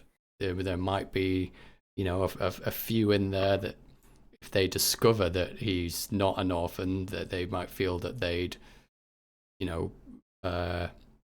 fail or make a mistake or fail to live up to the prophecy properly. I'm just trying to think of any. Joxy asks you one question in return. Does he know he's not an orphan? No, that's the thing. So he thinks that he befits the role of this prophecy, right? But his dad should be out there. I'm pretty sure we told him about his dad being alive. Oh, that's what we came back here to do, and he was gone before we managed. Wow. We wanted to tell him because we thought with the coming of Dendar, we might be our last chance to square away the truth with him. I'd kept it secret. I thought I was doing the right thing in working with the CCC, but I knew for a long time that his father's alive. So he thinks he's an orphan. Yeah. So what are you saying, Red? He's reincarnation of Nosy and Tisha's reincarnation of Sasetsu, and they're not reincarnations. It's the other way around. It's like they need to fulfill a prophecy in order to reincarnate into that position. And the ingredients for that prophecy are the princess, Tisha, and the warrior orphan, Freddy. Okay, so what they're gonna do? They're gonna travel to this layer of abyss to bathe in the blood sea, and that's gonna is that the thing that brings him back? Is that the thing that they were waiting for? For all we know, the ritual just works and succeeds if they go there and try. But all I'm suggesting at the very least that if we can convince Freddy that it won't work, or even those like the Montagnais, and I mean, surely, it's not unreasonable to think the Montagnais, the way they are, if they discovered that all of a sudden this guy doesn't fit the prophecy, right? That they'll just discard him and look for a better suitor because it has to be done right, you know? We don't. Yeah. I mean, Joxy said it's unclear, so the prophecy is not clear about this, so they might not care. But I mean, it's something to keep in mind for sure. But not just that. If we can It find could be a Reginald, distraction. he'll want to save his son. Like, you know, he'll want to try and pull him out of this. Well, yeah. I mean, yeah. It buys us even a day's worth of time for the elves to figure out what to do with it. So do you think? Try. So this omen, if Joxy is right, it happened because somebody killed the demigod of the Mirrorless, right? So did Freddy that is one possible reason for That's one possible reason. For the eclipse. Yeah, Shakhtari. So what if that's what was the price? Freddy reaches out to the people because Tisha's back at Ainelian and he finds out, right? He reaches out to them. He says, "Give me my wife." And they go, "No, she's the princess and she's going to bring Dendar and whatever." And he goes, "I want to be with her no matter what, if I have to do whatever I have to do." And they say, "Okay, go to this layer of abyss and kill this thing for us." Right? And then come back and then that will prove you're this warrior. Yeah? If you kill him, that will prove you're this warrior. Then we'll let you marry her properly or whatever as a princess. And then we'll send you back there to complete the ritual. Is that more or less plausible? I think in a nutshell, kinda something like that, yeah. I wonder if the eclipse happened because they became engaged or they got married. But the part where they go back to bathe in the sea of blood hasn't happened yet.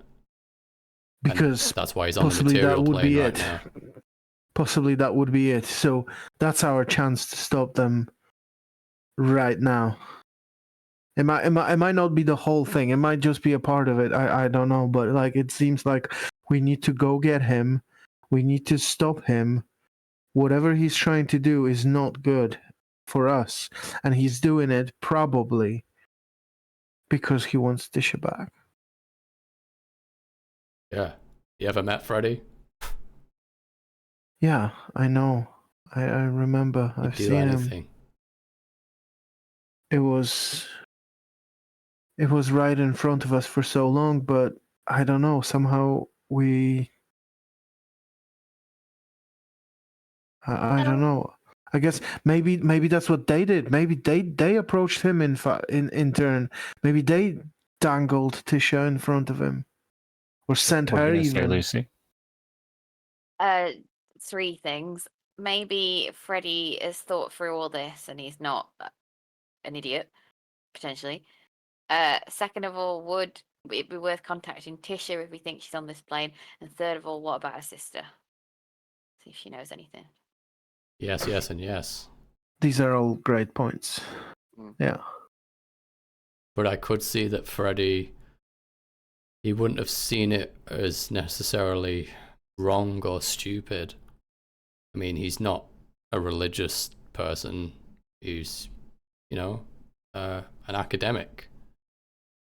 And if he found out the mechanics that allowed him to reunite with Tisha, I think he'd jump at the chance. To solve. I think that he created the Terragnosis with the other Freddys in order to leave Silvercrest in the best chance that it has against the coming war.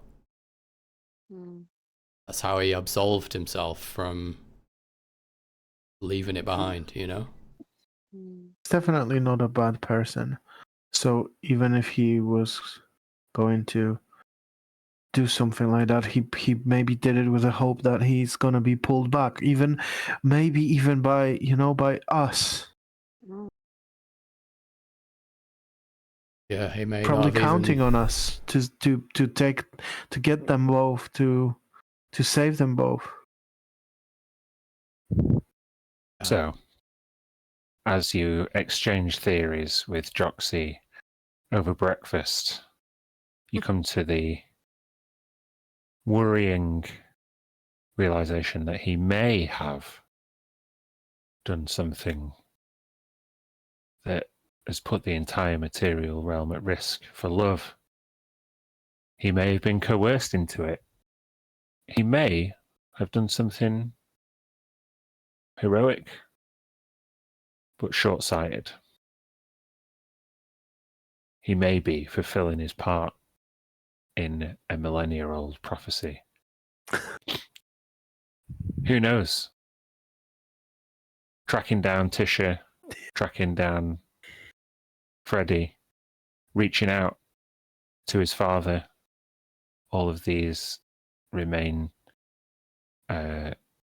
interesting avenues of inquiry, which we will pursue in the next session. You can decide what the next step is. But yeah, John, give yourself a point of inspiration. You summarize the whole overarching quandary really well, and you helped Lucas get there as well with clarifying a few details. So have yourself a point of inspiration. All right.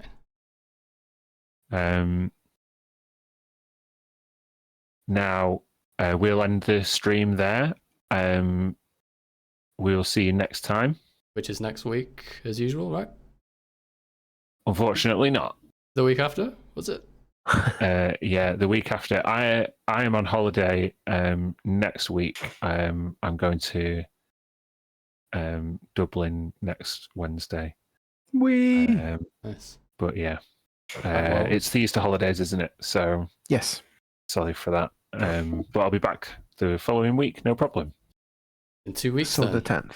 Yep. we'll be 2 weeks. back. Are we Thanks out? for joining in.